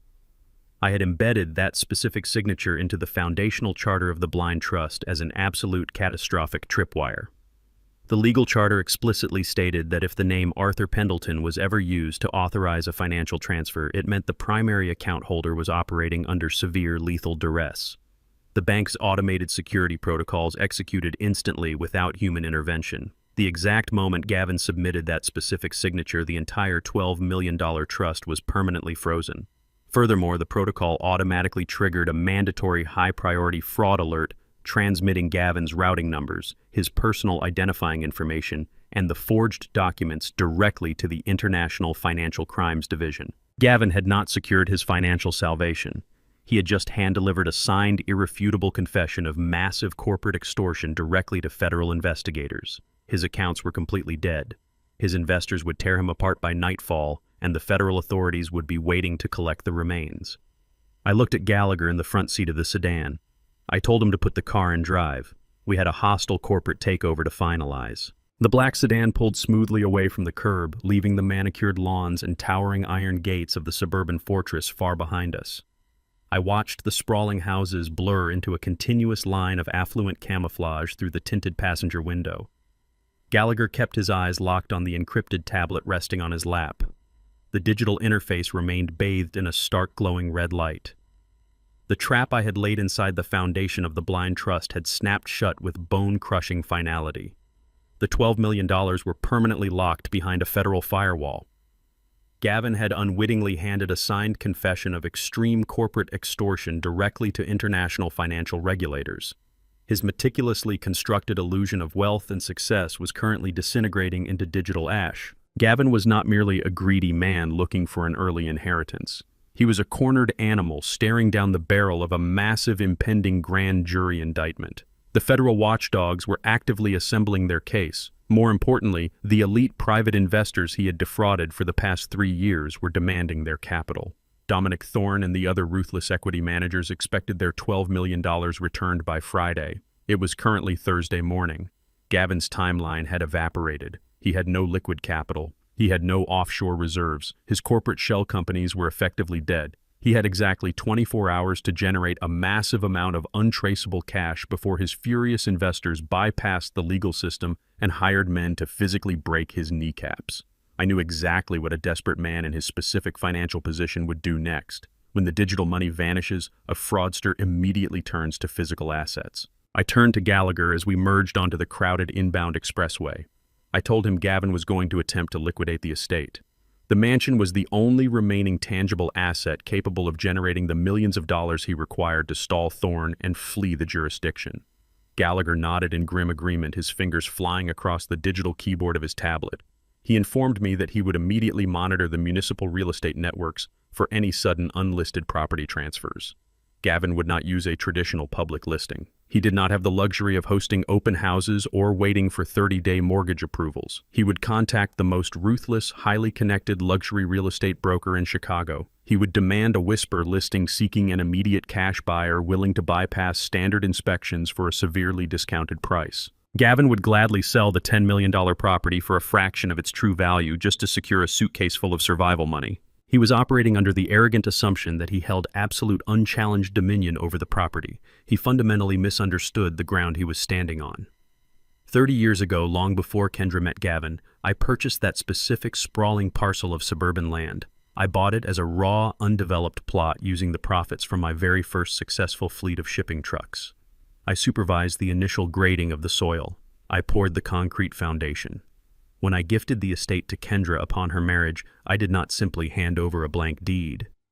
I spent years fighting corrupt union bosses and slimy corporate raiders in the industrial shipping yards. I learned early on that you never relinquish total control of a primary asset. I instructed my legal team to structure the original property deed with a permanent ironclad restrictive covenant. The estate could not be legally transferred, sold, mortgaged, or liquidated without the physical, notarized presence and explicit ink signature of the primary trust holder. Gavin thought he owned a castle. He was actually living in a gilded cage that I possessed the sole key to unlock. We arrived at Gallagher's downtown law firm. The office was a high-altitude sanctuary of glass and polished mahogany overlooking the Chicago River. We bypassed his reception staff and walked directly into his private corner office. I instructed Gallagher to drop the hammer. I did not want Gavin to merely fail at selling the house. I wanted him to experience the terrifying, humiliating realization that he was completely trapped.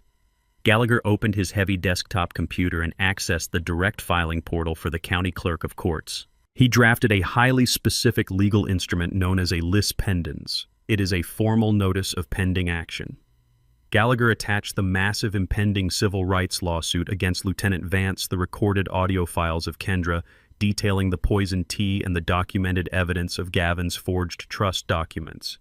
He filed the lis pendens directly against the precise parcel identification number of the suburban estate. The legal maneuver acted as a blazing, undeniable warning beacon to the entire financial world. It publicly flagged the mansion as the central asset in an active volatile fraud and elder abuse investigation. The digital filing hit the county registry instantly. Within 15 minutes, Gavin's frantic attempt to liquidate the property died a brutal death. Any luxury broker running a preliminary title search would immediately hit the massive federal roadblock. No legitimate title insurance company would underwrite the transaction. No sane cash buyer or private equity firm would touch a property tangled in a federal extortion and fraud lawsuit. The mansion was instantly rendered radioactive. Gavin could not extract a single dime of equity from the stone walls surrounding him. His absolute final avenue of financial escape was permanently sealed. The chokehold was complete. The devastating shockwave of the locked trust did not stop at the property line. The automated fraud alerts triggered by my dead alias surged through the international banking networks with terrifying speed. Gavin's entire financial ecosystem suffered a catastrophic cascading failure. His primary checking accounts were frozen by federal auditors. His corporate credit lines were instantly suspended. The platinum cards he used to fund his bespoke Italian suits and imported luxury vehicles were deactivated without warning. The invisible oxygen of their affluent lifestyle was entirely cut off. Kendra remained completely oblivious to the impending financial apocalypse. She believed Gavin was securing the $12 million. She believed her poisoned tea had successfully neutralized me. She required a public display of her perceived victory. That afternoon, she drove her imported sports car to the Gold Coast, the most exclusive high-end retail district in the city. She met 3 of her closest high-society friends at a pristine, brightly lit luxury boutique. She was maintaining her carefully curated facade of the wealthy, unbothered heiress. She spent an hour sipping complimentary champagne and browsing displays of imported leather handbags and diamond accessories. She wanted to prove to her peers that the unpleasant business with her wandering, confused father had not disrupted her perfect, affluent life. She approached the sleek glass checkout counter holding a handbag that cost more than a standard commercial truck engine. She laughed casually with her friends. She reached into her designer purse and retrieved her primary black titanium credit card. She handed the heavy metal card to the impeccably dressed sales associate with a dismissive, arrogant flick of her wrist. The associate swiped the card through the polished terminal. The machine emitted a harsh, flat beep. The screen flashed a bright red decline notification. The associate offered a polite, apologetic smile and asked if Kendra had a secondary method of payment. Kendra's confident smile faltered slightly. A tiny fraction of annoyance bled through her pristine mask. She assured her friends it was merely a bank security glitch. She dug into her purse and retrieved a second platinum card, one tied directly to Gavin's primary corporate expense account. The associate swiped the second card. The machine beeped harshly again. The screen flashed a secondary code indicating the account was not just declined, but completely frozen for suspected fraudulent activity. The associate's polite smile vanished. She placed the cards on the glass counter and stepped back, looking at Kendra with sudden, undisguised judgment. The heavy silence in the boutique amplified the crushing social humiliation. Kendra's high society friends stopped laughing. They exchanged quiet, uncomfortable glances, slowly backing away from the counter. Kendra stood frozen under the bright retail lights. The carefully constructed illusion of her limitless wealth shattered into jagged pieces in front of the very people she desperately wanted to impress. The social embarrassment was absolute and devastating. The destruction of her public image broke her composure completely. She snatched the useless plastic cards from the glass counter and practically ran out of the boutique. She fled down the crowded sidewalk, abandoning her friends without a single word of explanation. She reached her luxury sports car and slammed the heavy door shut, locking herself inside the leather interior. The crushing reality of the situation finally breached her sociopathic armor. She realized the money was gone. She realized the trap had failed. She realized she was staring down the barrel of total, inescapable ruin. My burner phone vibrated sharply on Gallagher's mahogany conference table. The screen illuminated, displaying an incoming call from an unlisted number. I knew exactly who it was. I picked up the device and pressed the green icon to accept the connection. I held the phone to my ear and listened to the sound of frantic, uncontrolled sobbing. Kendra's voice echoed through the speaker, stripped entirely of its arrogance and commanding edge. She was hyperventilating, playing the role of the terrified, helpless victim to perfection. She cried my name, begging for my protection. She claimed she had absolutely no idea what Gavin was planning. She swore blindly that he had forced her to participate in the plot, that he had threatened her, and that she was a hostage in her own home. She was lying, desperately trying to salvage her survival by betraying her husband. I sat back in the leather chair and listened to her desperate pleas, my mind completely devoid of mercy. I let Kendra hyperventilate through the speaker of my encrypted burner phone for 2 full minutes. I listened to the frantic cadence of her breathing, analyzing the exact pitch of her manufactured panic. She spun a rapid, breathless tale of absolute victimhood, painting Gavin as a tyrannical monster who had locked her in the estate and forced her to participate in the psychiatric hold against her will. She claimed she had just discovered the terrifying depths of his financial ruin and desperately wanted to help me put him away for good. I did not interrupt her elaborate vocal performance. When she finally paused for breath, expecting my paternal instinct to rush in with protective words of comfort, I offered a single, flat directive. I told her to meet me in exactly 1 hour at the Grant Park Conservatory Gardens. I hung up the phone before she could negotiate the terms of our rendezvous.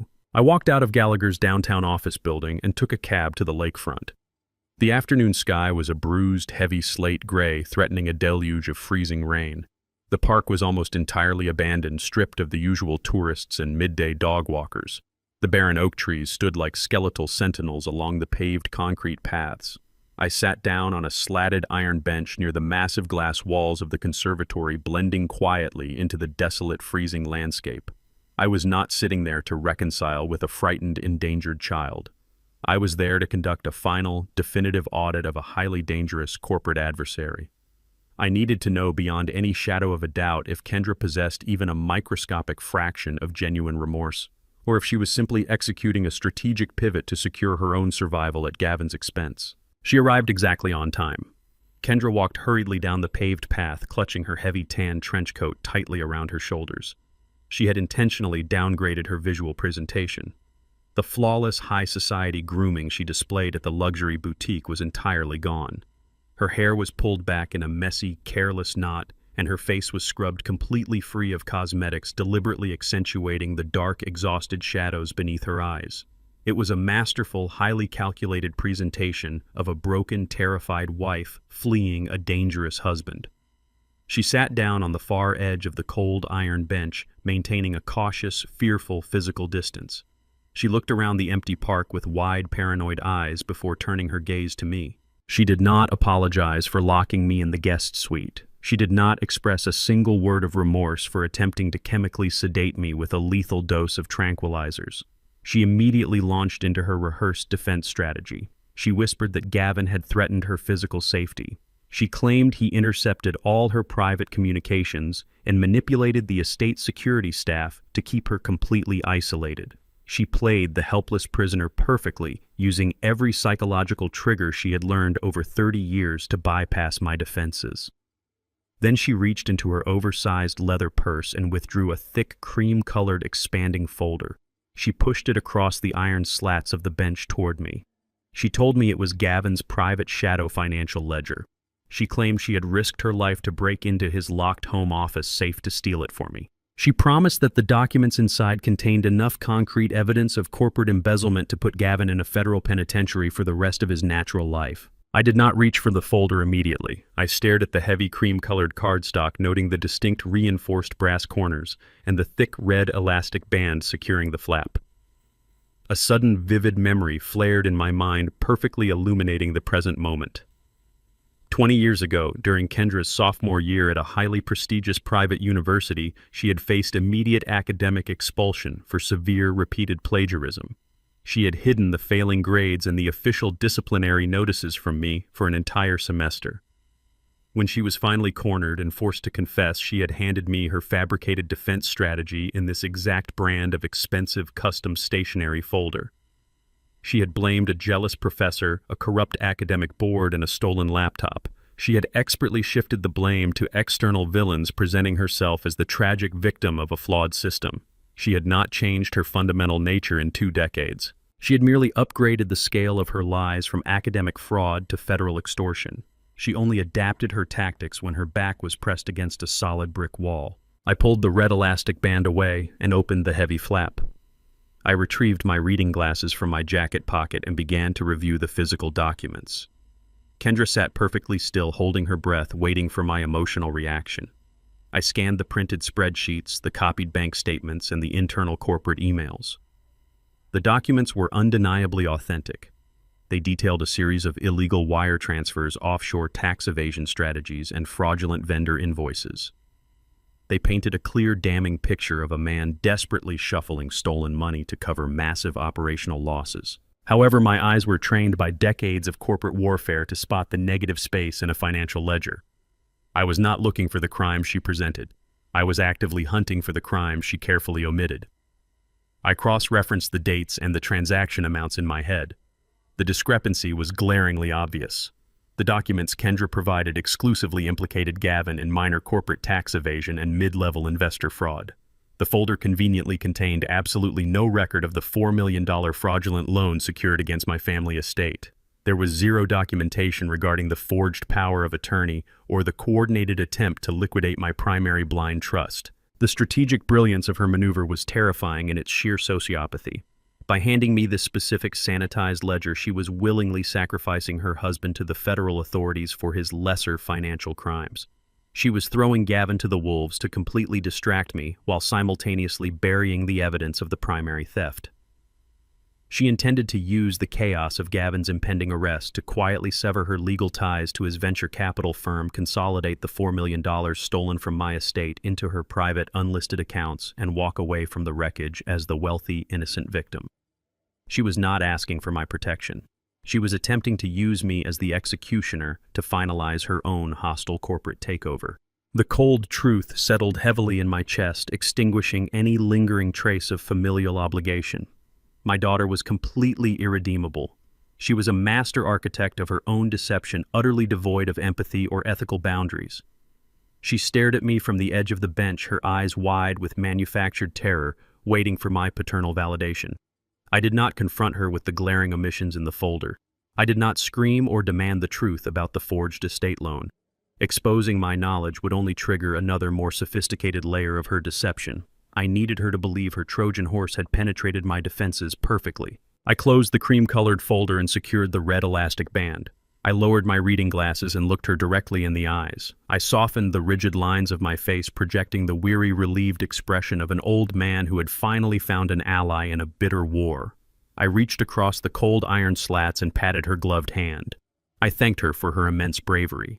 I told her I possessed enough power and resources to fix everything. I promised her she would never have to fear Gavin again. The sheer, unadulterated relief that washed over her face was authentic. She genuinely believed she had outmaneuvered me. She believed her stolen $4 million was completely secure. I stood up from the bench, tucking the folder securely under my arm. I instructed her to return to the estate, maintain her terrified facade, and wait for my lawyers to initiate the final strike against her husband. She nodded eagerly, pulling the trench coat tightly around her shoulders as she walked quickly back toward the city streets. I stood alone in the freezing park, watching her disappear into the gray afternoon. I had just given my daughter the rope she needed to hang herself, and I felt absolutely nothing but the freezing wind against my face. I walked out of the conservatory gardens and hailed a passing cab. I directed the driver toward the financial district. My burner phone vibrated sharply in my jacket pocket before I had even settled into the worn leather seat. It was Gallagher. I answered the call, instructing him to bypass any pleasantries. The corporate attorney's voice crackled through the speaker with urgent electric tension. Gallagher had spent the afternoon actively monitoring Gavin's digital footprint and intercepting his professional communications. Gavin had reached his absolute breaking point. The frozen blind trust had completely severed his financial lifelines. The legal notice filed against the suburban estate had trapped him physically. His elite private investors were swarming, demanding the immediate return of their $12 million by tomorrow morning. Gavin was facing total, inescapable annihilation. Gallagher informed me that desperate men do not retreat into the shadows. They stage spectacular, desperate illusions. Gavin was hosting a massive, highly publicized charity gala at his country club that very evening.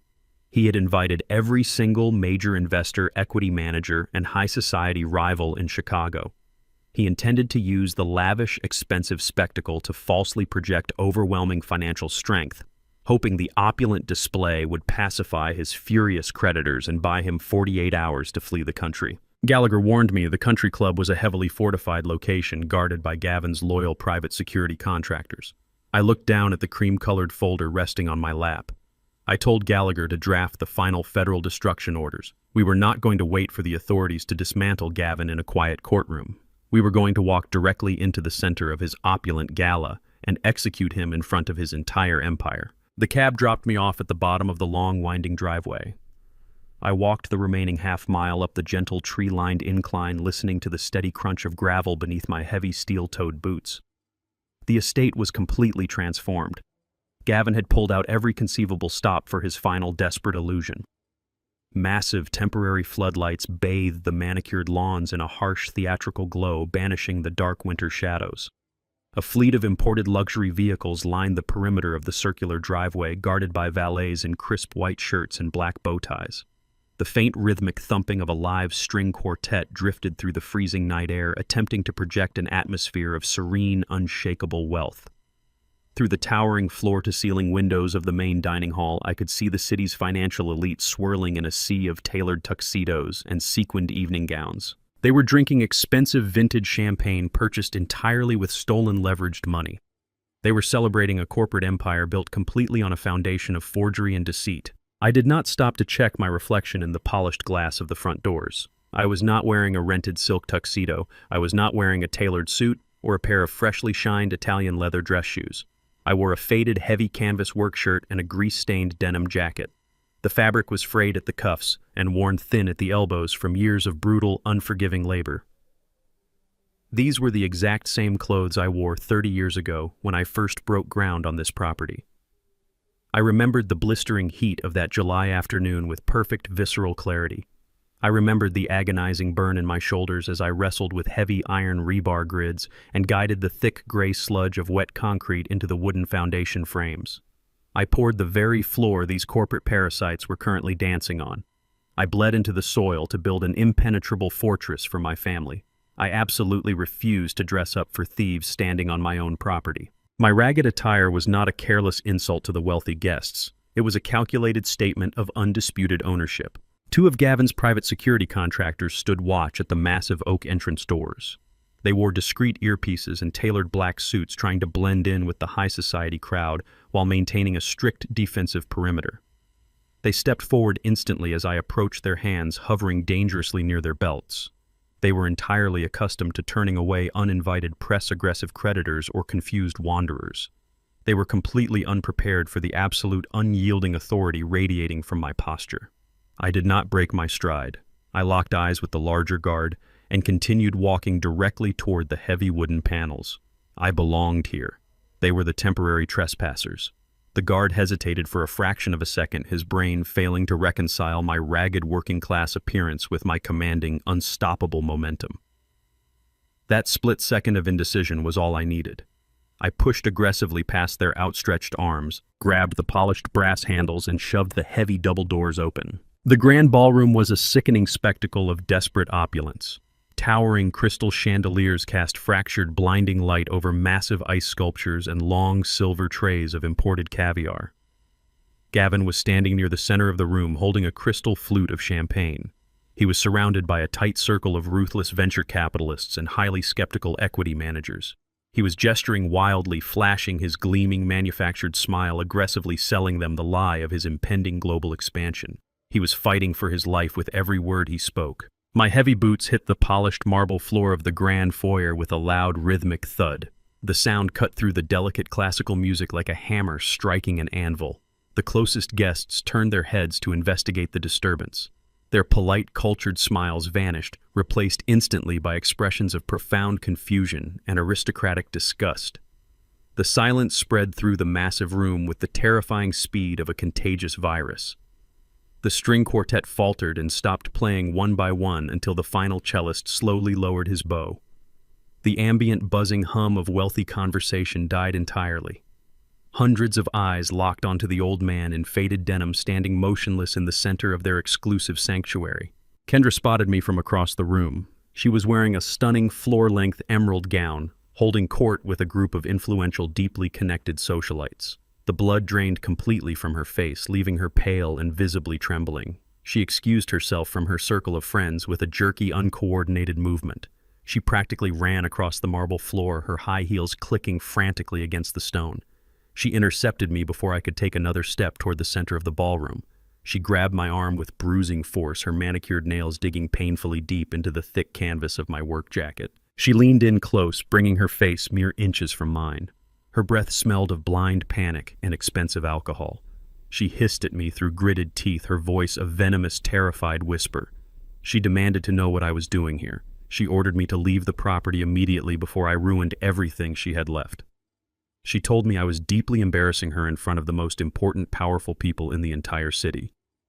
She tugged aggressively at my sleeve, desperately trying to physically drag me back toward the shadows of the foyer. I did not move a single inch. I looked down at her hand clutching my arm, noting the white-knuckle desperation in her grip. I looked back up into her wide, panicked eyes.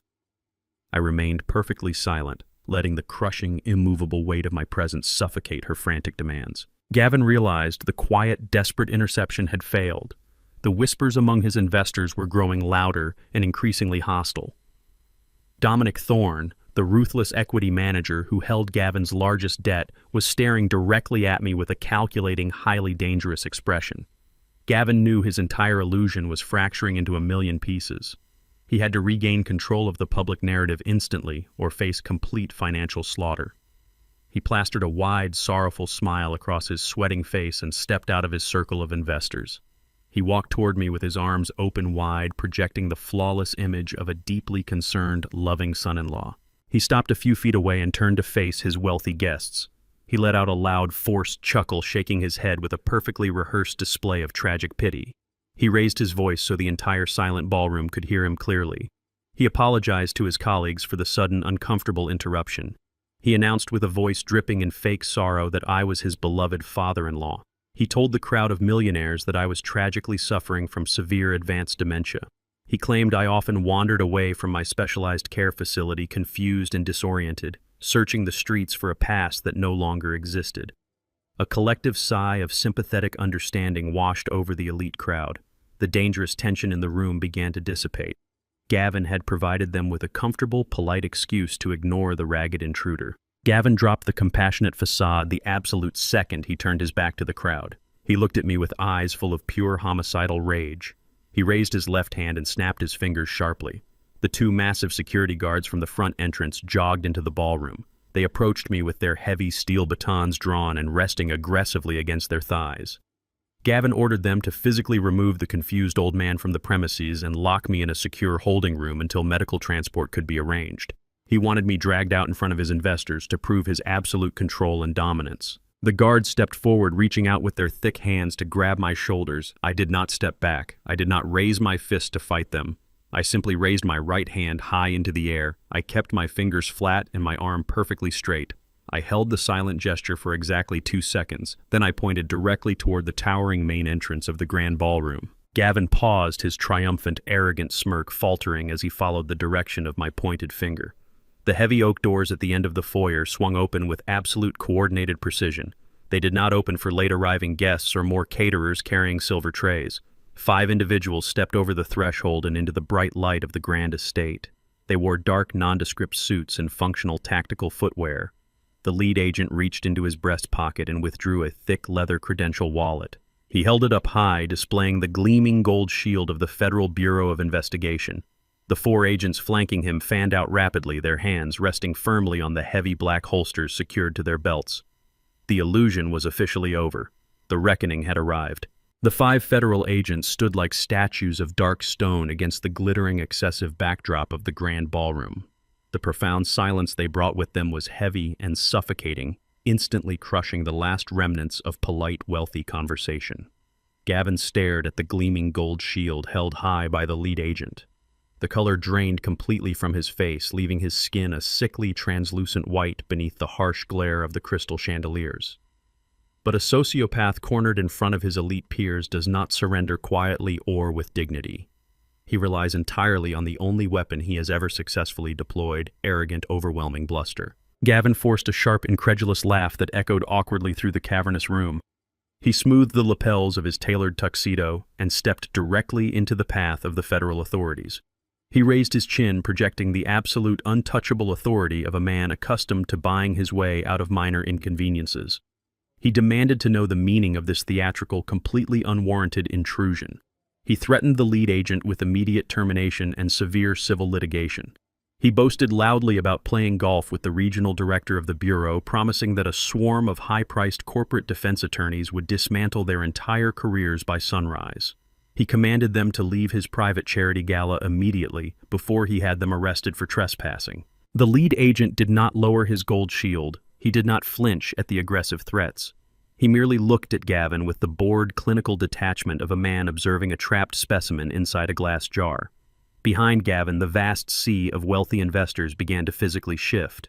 The initial stunned shock was rapidly mutating into genuine volatile panic.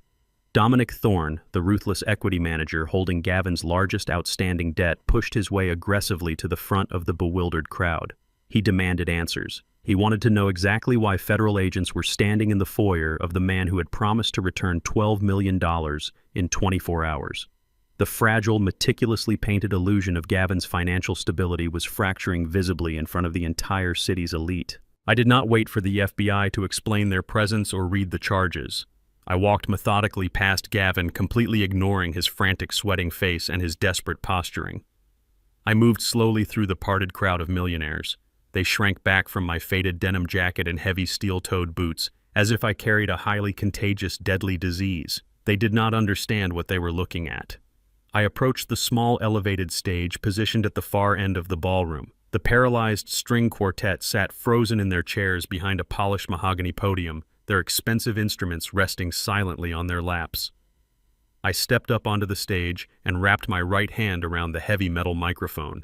I pulled it firmly from its stand. A sharp, piercing screech of audio feedback ripped through the room. The agonizing sound forced several guests to physically cover their ears. It demanded absolute, undivided attention. The entire ballroom turned to face me. Kendra rushed forward from the edge of the crowd, her emerald gown catching the light.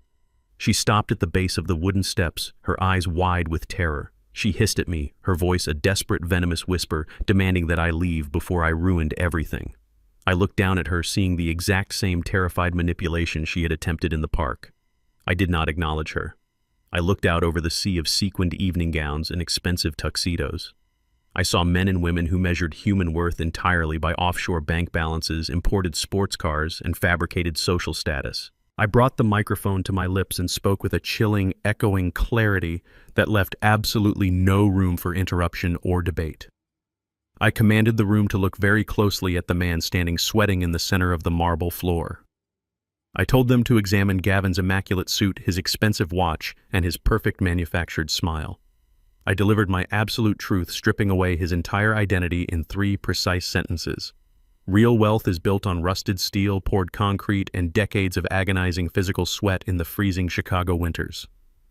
A man who attempts to build an empire on digital mirages, empty promises, and forged signatures is nothing but a parasite waiting to be crushed. You are looking at a hollow, pathetic shell who owns absolutely nothing. A collective shocked gasp rippled through the wealthy crowd. Gavin's mouth opened, but his voice completely failed him. He was paralyzed by the sudden, total exposure of his darkest reality. I did not give him a chance to recover his breath or formulate a new lie. I utilized the microphone to systematically dismantle the core mechanics of his fraudulent enterprise. I explained to the captivated crowd exactly how Gavin operated his venture capital firm.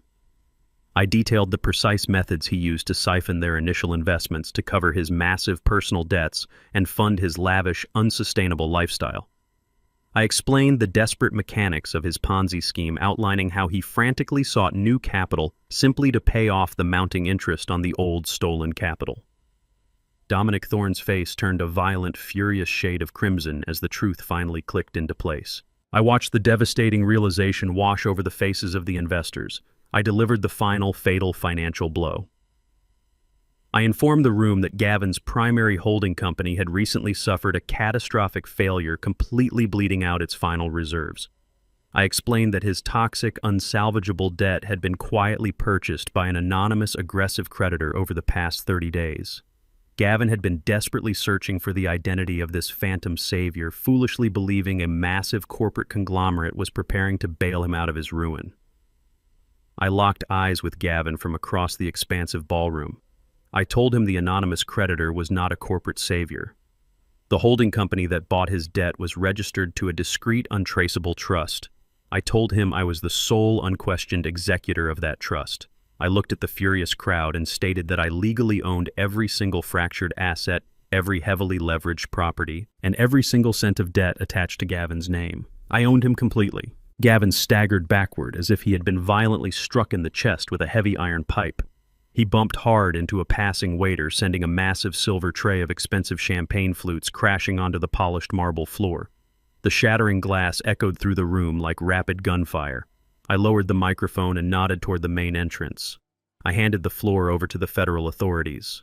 The lead FBI agent stepped forward, his voice booming over the rising chaos of the room. He did not address me. He addressed the sweating, trembling man standing amid the broken glass. He announced that he held active federal arrest warrants. He read the charges with cold, mechanical efficiency. He stated Gavin was being officially charged with multiple counts of federal wire fraud, massive corporate embezzlement, and severe felony elder abuse. The mere mention of the word embezzlement acted as a lit match dropped directly into a powder keg. The thin, polite veneer of high society etiquette vanished instantly. Dominic Thorne let out a roar of absolute, unadulterated fury. He lunged forward, grabbing Gavin violently by the lapels of his expensive tuxedo. The other defrauded investors immediately followed suit, swarming the center of the room like a pack of starving wolves. They surrounded Gavin, shouting violently, demanding the immediate return of their stolen money. They pushed and shoved, tearing at his clothes, completely unconcerned with the federal agents standing just feet away.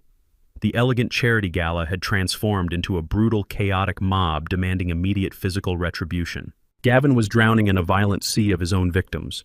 He was shoved violently back and forth, his perfect hair ruined, his designer tie ripped violently from his neck. The absolute destruction of his world completely fractured his carefully maintained sociopathic composure. He finally snapped. He let out a feral, unhinged scream of pure animalistic rage. He shoved Dominic Thorne backward with surprising, violent force. He tore himself free from the grasping hands of his furious investors, his tuxedo jacket ripping at the shoulder. His eyes darted around the room, wild, bloodshot, and completely devoid of sanity until they locked onto me standing calmly on the elevated stage. The blame for his total annihilation rested entirely on my shoulders. He did not care about the federal agents moving to intercept him. He did not care about the wealthy witnesses or the massive prison sentence awaiting him. He lowered his head and charged through the panicked crowd. He sprinted toward the stage with absolute murderous intent. He vaulted up the wooden steps, pulling his arm back, raising a tightly clenched fist to strike me dead. Gavin propelled himself up the final wooden step of the stage, his face contorted into a mask of pure, unadulterated savagery. His right arm was drawn back, his fist coiled tightly, aimed directly at the center of my face. He put his entire body weight into the frantic swing, committing every ounce of his adrenaline-fueled desperation to a single violent resolution. He was not a fighter. He was a corporate predator accustomed to destroying lives with fountain pens, fabricated spreadsheets, and forged signatures behind closed mahogany doors. He had absolutely no understanding of physical combat, no concept of balance, and zero mechanical discipline. His attack was a sloppy, wildly telegraphed exhibition of blind, pathetic rage. My mind slowed the impending violence down to an absolute crawl. Decades before I ever sat across from venture capitalists in climate-controlled boardrooms, I spent my teenage years sweating in the damp, brick-walled boxing gyms of Chicago's South Side. I learned the brutal, unforgiving mathematics of kinetic energy. I learned that a man blinded by fury is a man who has already defeated himself. I recognized the exact trajectory of his swing before his pale knuckles even crossed the threshold of the wooden platform. I did not flinch. I did not raise my hands to block his clumsy strike. I waited until the absolute last fraction of a second, letting his momentum reach its terminal velocity. Then I pivoted smoothly on the heel of my steel-toed boot and stepped neatly to the side. Gavin's tightly clenched fist punched nothing but empty air. The sheer, unchecked force of his own swinging momentum carried him violently forward. He possessed no physical foundation to arrest his forward trajectory. He stumbled wildly past me, his expensive leather dress shoes slipping on the polished wooden surface of the stage. He pitched forward, letting out a sharp, breathless gasp as his center of gravity completely collapsed. He launched off the edge of the elevated platform and plummeted directly into the towering multi-tiered display of imported champagne flutes positioned near the edge of the dance floor. The impact was catastrophic. Hundreds of delicate crystal glasses shattered simultaneously, erupting into a glittering, dangerous wave of flying shrapnel. The heavy silver catering tables buckled and collapsed under his plunging body weight. Gavin hit the solid marble floor with a sickening, heavy thud, buried instantly beneath an avalanche of broken glass, crushed ice, and gallons of vintage champagne. The deafening crash echoed through the grand ballroom, instantly silencing the frantic shouting of his defrauded investors. He thrashed wildly in the wreckage, gasping for air, his tailored tuxedo completely soaked in sticky amber liquid. He tried to push himself up onto his hands and knees, spitting out foam and shards of broken crystal. He did not get the opportunity to stand. The federal agents moved with terrifying coordinated precision. They did not shout warnings. They did not negotiate. They surged forward as a unified tactical unit, completely ignoring the surrounding crowd of stunned millionaires. The lead agent vaulted over the collapsed silver tables and drove his knee directly into the center of Gavin's back. The downward force pinned my son-in-law flat against the wet marble floor. Two other agents immediately flanked him, grabbing his flailing arms and wrenching them violently behind his back. Gavin began to scream. It was not the polished, articulate voice of a confident corporate executive. It was the shrill, frantic screeching of a captured animal. He thrashed his legs, attempting to kick at the shins of the federal officers, spewing a continuous stream of vile, unstructured obscenities. He cursed the agents, he cursed his investors, and he screamed my name with pure, venomous hatred. He demanded they let him go, shrieking that he was a powerful man, that he owned half the city, and that he would destroy their entire agency by morning. His threats were completely meaningless. The lead agent ignored the frantic screaming entirely. He retrieved a pair of heavy steel handcuffs from his tactical belt. The sharp metallic click of the ratcheting restraints echoed clearly over Gavin's unhinged cursing. They locked his wrists tightly together, completely neutralizing his physical resistance. The illusion of his untouchable elite status died right there on the floor, surrounded by the literal wreckage of his fraudulent empire. The federal agents hauled him roughly to his feet. Gavin's legs wobbled, his knees buckling under the sheer weight of his impending reality. His immaculate designer tuxedo was ruined, hanging off his frame in wet, heavy tatters. His slick-styled hair was plastered to his forehead, dripping a mixture of expensive champagne and nervous sweat. He looked utterly pathetic. He looked exactly like the hollow, empty thief he had always been. The wealthy elite of the city did not step forward to defend him. The investors he had spent years cultivating, the high society peers he had desperately tried to impress, simply watched his destruction with cold, unforgiving eyes. Hundreds of smartphones were suddenly raised into the air. The bright, continuous flashes of digital cameras illuminated the ballroom. The absolute elite of Chicago were eagerly recording every single second of his spectacular downfall. They captured his ruined clothes, his tear-streaked screaming face, and his physical subjugation at the hands of federal authorities. Gavin was not just going to a federal penitentiary. His social and professional execution was being permanently immortalized in high-definition video. He would never walk into a boardroom, a country club, or a luxury restaurant again without his total humiliation playing on a continuous loop in the minds of everyone present. The agents did not grant him a moment to collect his dignity. They gripped him firmly by the shoulders and marched him forward. They dragged him through the center of the grand ballroom, forcing him to walk a brutal gauntlet past the very people he had defrauded. Dominic Thorne stepped directly into the path of the marching agents. He leaned in close to Gavin's sweating, defeated face, offering a chilling, silent glare that promised a secondary layer of absolute hell once the federal government was finished with him. Gavin squeezed his eyes shut, turning his head away, completely broken by the sheer magnitude of his public destruction. I stood on the elevated wooden stage, completely untouched by the violence. My faded denim jacket was entirely free of glass or spilled wine. I watched the heavy oak doors of the grand foyer swing shut as the federal agents finally dragged my son-in-law out into the freezing night. The flashing red and blue lights of multiple law enforcement vehicles pulsed brightly through the towering front windows, casting long, frantic shadows across the marble floor. The ballroom was utterly silent, save for the quiet murmurs of shocked millionaires and the crunch of broken crystal underfoot. I turned my gaze away from the main entrance. I had neutralized the primary threat, but the operation was not yet complete. I scanned the massive crowded room, my eyes sweeping past the frozen catering staff and the bewildered socialites. I was looking for the vibrant, unmistakable emerald green of a designer evening gown. I was looking for the woman who had orchestrated the entire forgery, the woman who had handed me a sanitized ledger in a desperate bid to save her stolen $4 million. I needed to look my daughter in the eyes and deliver the final verdict of her absolute isolation. I analyzed the perimeter of the ballroom, checking the shadowed corners near the grand staircase and the arched doorways leading to the private dining rooms. I searched the crowd meticulously. I found absolutely nothing. The emerald gown was gone. The realization settled into my mind with cold, calculated precision. Kendra had not rushed to her husband's side when the federal agents tackled him to the marble floor. She had not screamed in his defense or attempted to intervene with the authorities. The absolute second the gold shield was presented, she recognized that the battle was entirely lost. The moment the steel handcuffs appeared, she calculated her survival odds and executed her escape. She had abandoned the man she married without a single fraction of hesitation.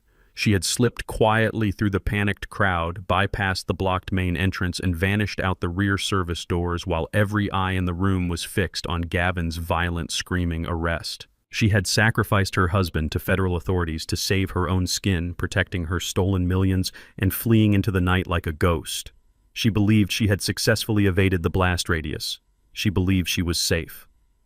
I stepped down from the wooden stage, my steel-toed boots crunching loudly over the shattered champagne flutes. She was entirely wrong.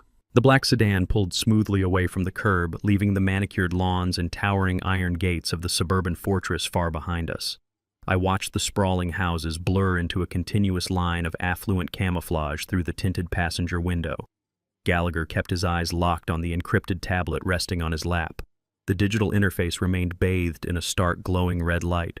The trap I had laid inside the foundation of the blind trust had snapped shut with bone-crushing finality. The $12 million were permanently locked behind a federal firewall. Gavin had unwittingly handed a signed confession of extreme corporate extortion directly to international financial regulators. His meticulously constructed illusion of wealth and success was currently disintegrating into digital ash. Gavin was not merely a greedy man looking for an early inheritance. He was a cornered animal staring down the barrel of a massive, impending grand jury indictment. The federal watchdogs were actively assembling their case. More importantly, the elite private investors he had defrauded for the past 3 years were demanding their capital. Dominic Thorne and the other ruthless equity managers expected their $12 million returned by Friday. It was currently Thursday morning. Gavin's timeline had evaporated. He had no liquid capital. He had no offshore reserves. His corporate shell companies were effectively dead. He had exactly 24 hours to generate a massive amount of untraceable cash before his furious investors bypassed the legal system and hired men to physically break his kneecaps.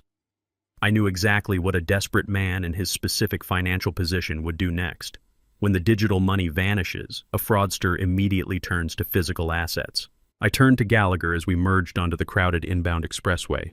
I told him Gavin was going to attempt to liquidate the estate. The mansion was the only remaining tangible asset capable of generating the millions of dollars he required to stall Thorne and flee the jurisdiction. Gallagher nodded in grim agreement, his fingers flying across the digital keyboard of his tablet. He informed me that he would immediately monitor the municipal real estate networks for any sudden unlisted property transfers. Gavin would not use a traditional public listing. He did not have the luxury of hosting open houses or waiting for 30-day mortgage approvals. He would contact the most ruthless, highly connected luxury real estate broker in Chicago. He would demand a whisper listing seeking an immediate cash buyer willing to bypass standard inspections for a severely discounted price. Gavin would gladly sell the $10 million property for a fraction of its true value just to secure a suitcase full of survival money. He was operating under the arrogant assumption that he held absolute unchallenged dominion over the property. He fundamentally misunderstood the ground he was standing on. 30 years ago, long before Kendra met Gavin, I purchased that specific sprawling parcel of suburban land. I bought it as a raw, undeveloped plot, using the profits from my very first successful fleet of shipping trucks. I supervised the initial grading of the soil. I poured the concrete foundation. When I gifted the estate to Kendra upon her marriage, I did not simply hand over a blank deed. I spent years fighting corrupt union bosses and slimy corporate raiders in the industrial shipping yards. I learned early on that you never relinquish total control of a primary asset. I instructed my legal team to structure the original property deed with a permanent ironclad restrictive covenant. The estate could not be legally transferred, sold, mortgaged, or liquidated without the physical, notarized presence and explicit ink signature of the primary trust holder. Gavin thought he owned a castle. He was actually living in a gilded cage that I possessed the sole key to unlock. We arrived at Gallagher's downtown law firm. The office was a high-altitude sanctuary of glass and polished mahogany overlooking the Chicago River. We bypassed his reception staff and walked directly into his private corner office. I instructed Gallagher to drop the hammer. I did not want Gavin to merely fail at selling the house. I wanted him to experience the terrifying, humiliating realization that he was completely trapped. Gallagher opened his heavy desktop computer and accessed the direct filing portal for the county clerk of courts. He drafted a highly specific legal instrument known as a lis pendens. It is a formal notice of pending action. Gallagher attached the massive impending civil rights lawsuit against Lieutenant Vance, the recorded audio files of Kendra detailing the poisoned tea and the documented evidence of Gavin's forged trust documents. He filed the lis pendens directly against the precise parcel identification number of the suburban estate. The legal maneuver acted as a blazing, undeniable warning beacon to the entire financial world. It publicly flagged the mansion as the central asset in an active volatile fraud and elder abuse investigation. The digital filing hit the county registry instantly. Within 15 minutes, Gavin's frantic attempt to liquidate the property died a brutal death. Any luxury broker running a preliminary title search would immediately hit the massive federal roadblock. No legitimate title insurance company would underwrite the transaction. No sane cash buyer or private equity firm would touch a property tangled in a federal extortion and fraud lawsuit. The mansion was instantly rendered radioactive. Gavin could not extract a single dime of equity from the stone walls surrounding him. His absolute final avenue of financial escape was permanently sealed. The chokehold was complete. The devastating shockwave of the locked trust did not stop at the property line. The automated fraud alerts triggered by my dead alias surged through the international banking networks with terrifying speed. Gavin's entire financial ecosystem suffered a catastrophic cascading failure. His primary checking accounts were frozen by federal auditors. His corporate credit lines were instantly suspended. The platinum cards he used to fund his bespoke Italian suits and imported luxury vehicles were deactivated without warning. The invisible oxygen of their affluent lifestyle was entirely cut off. Kendra remained completely oblivious to the impending financial apocalypse. She believed Gavin was securing the $12 million. She believed her poisoned tea had successfully neutralized me. She required a public display of her perceived victory. That afternoon, she drove her imported sports car to the Gold Coast, the most exclusive high-end retail district in the city. She met 3 of her closest high society friends at a pristine, brightly lit luxury boutique. She was maintaining her carefully curated facade of the wealthy, unbothered heiress. She spent an hour sipping complimentary champagne and browsing displays of imported leather handbags and diamond accessories. She wanted to prove to her peers that the unpleasant business with her wandering, confused father had not disrupted her perfect, affluent life. She approached the sleek glass checkout counter holding a handbag that cost more than a standard commercial truck engine. She laughed casually with her friends. She reached into her designer purse and retrieved her primary black titanium credit card. She handed the heavy metal card to the impeccably dressed sales associate with a dismissive, arrogant flick of her wrist. The associate swiped the card through the polished terminal. The machine emitted a harsh, flat beep. The screen flashed a bright red decline notification. The associate offered a polite, apologetic smile and asked if Kendra had a secondary method of payment. Kendra's confident smile faltered slightly. A tiny fraction of annoyance bled through her pristine mask. She assured her friends it was merely a bank security glitch. She dug into her purse and retrieved a second platinum card, one tied directly to Gavin's primary corporate expense account. The associate swiped the second card. The machine beeped harshly again. The screen flashed a secondary code indicating the account was not just declined but completely frozen for suspected fraudulent activity. The associate's polite smile vanished. She placed the cards on the glass counter and stepped back, looking at Kendra with sudden, undisguised judgment. The heavy silence in the boutique amplified the crushing social humiliation. Kendra's high society friends stopped laughing. They exchanged quiet, uncomfortable glances, slowly backing away from the counter.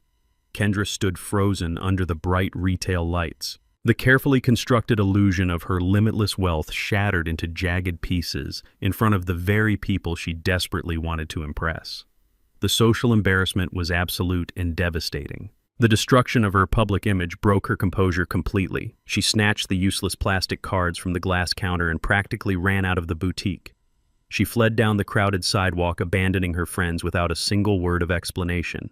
She reached her luxury sports car and slammed the heavy door shut, locking herself inside the leather interior.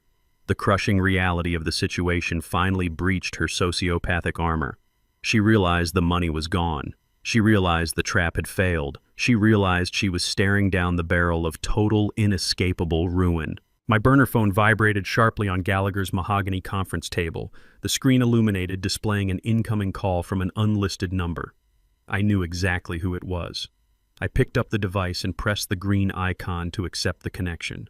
I held the phone to my ear and listened to the sound of frantic, uncontrolled sobbing. Kendra's voice echoed through the speaker, stripped entirely of its arrogance and commanding edge. She was hyperventilating, playing the role of the terrified, helpless victim to perfection. She cried my name, begging for my protection. She claimed she had absolutely no idea what Gavin was planning. She swore blindly that he had forced her to participate in the plot, that he had threatened her, and that she was a hostage in her own home. She was lying, desperately trying to salvage her survival by betraying her husband. I sat back in the leather chair and listened to her desperate pleas, my mind completely devoid of mercy. I walked out of the grand ballroom, leaving the shattered crystal and the ruined remnants of Gavin's empire behind me. Gallagher was waiting in the black sedan by the front gates, the engine already running. I slid into the passenger seat and gave him a single nod. He put the car in gear and accelerated down the dark, tree-lined road. We were not heading back to the city. We were heading straight for O'Hare International Airport. Specifically, we were targeting the discreet, highly secured private aviation terminal located on the far edge of the tarmac. Kendra had slipped out the service doors of the mansion the absolute second the federal agents produced their handcuffs. She had sacrificed her husband to buy herself a narrow window of escape. She possessed the $4 million stolen from my estate funneled into a secret offshore account, and she intended to board a privately chartered jet to vanish across international borders before the authorities realized she was the architect of the forgery. Gallagher navigated the late-night highway traffic with aggressive precision. He tapped the glowing screen of his encrypted tablet, tracking the tail number of a Gulfstream jet scheduled for an expedited departure to Zurich. Kendra had booked the flight using a heavily sanitized corporate shell account, completely confident she had outmaneuvered both her husband and her father.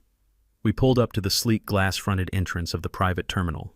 There were no chaotic security lines here, no crowded baggage claims or exhausted travelers. The building was a quiet, pristine sanctuary designed exclusively for the ultra-wealthy to move freely without scrutiny. I stepped out of the sedan. My faded denim jacket and heavy steel-toed boots stood in stark contrast to the polished marble floors and the uniformed concierges standing at attention. I bypassed the reception desk, entirely ignoring the startled protests of the terminal staff. Gallagher flanked me, holding a thick leather briefcase. We walked directly down the quiet carpeted corridor toward the exclusive VIP departure lounge. The heavy frosted glass doors slid open automatically as I approached. The lounge was bathed in soft, warm light. The air smelled of expensive leather and fresh espresso. Kendra was sitting alone in a high-backed armchair near the floor-to-ceiling windows overlooking the dark runway. She had completely discarded the terrified, disheveled persona she had weaponized in the park. She looked immaculate. She wore a tailored, charcoal travel suit and a calm, victorious expression. She was holding a delicate crystal glass of sparkling water, casually watching the ground crew prepare her escape vessel. I walked across the silent room. I pulled out the matching leather chair directly across from her and sat down. Kendra froze. Her eyes widened in absolute shock as her brain struggled to process my sudden, impossible appearance. The delicate crystal glass slipped from her perfectly manicured fingers. It hit the polished hardwood floor, shattering into dozens of sharp fragments. The sparkling water soaked into the expensive wool rug. She did not attempt to pick up the pieces. She stared at me, the color draining rapidly from her face. She realized instantly that the federal raid on the charity gala was not a lucky coincidence. She realized I had mapped her entire evasion route. The shock evaporated instantly, replaced by her standard reflexive sociopathy. She jumped up from the leather chair. She pointed a shaking finger at my face and screamed at the top of her lungs. She demanded airport security. She yelled that a deranged, violent stalker had bypassed the checkpoint and was actively threatening her life. She played the role of the affluent, endangered woman, perfectly weaponizing her loud, frantic panic to summon armed intervention. Two heavy-set, uniformed security contractors immediately sprinted into the VIP lounge, their hands hovering over their holstered weapons. They moved aggressively toward my chair, demanding I stand up and place my hands behind my head. I did not move. I looked at Kendra's terrified, screaming face. The harsh fluorescent lighting of the terminal overhead suddenly triggered a vivid, intrusive memory. I was standing in a crowded airport concourse 20 years ago.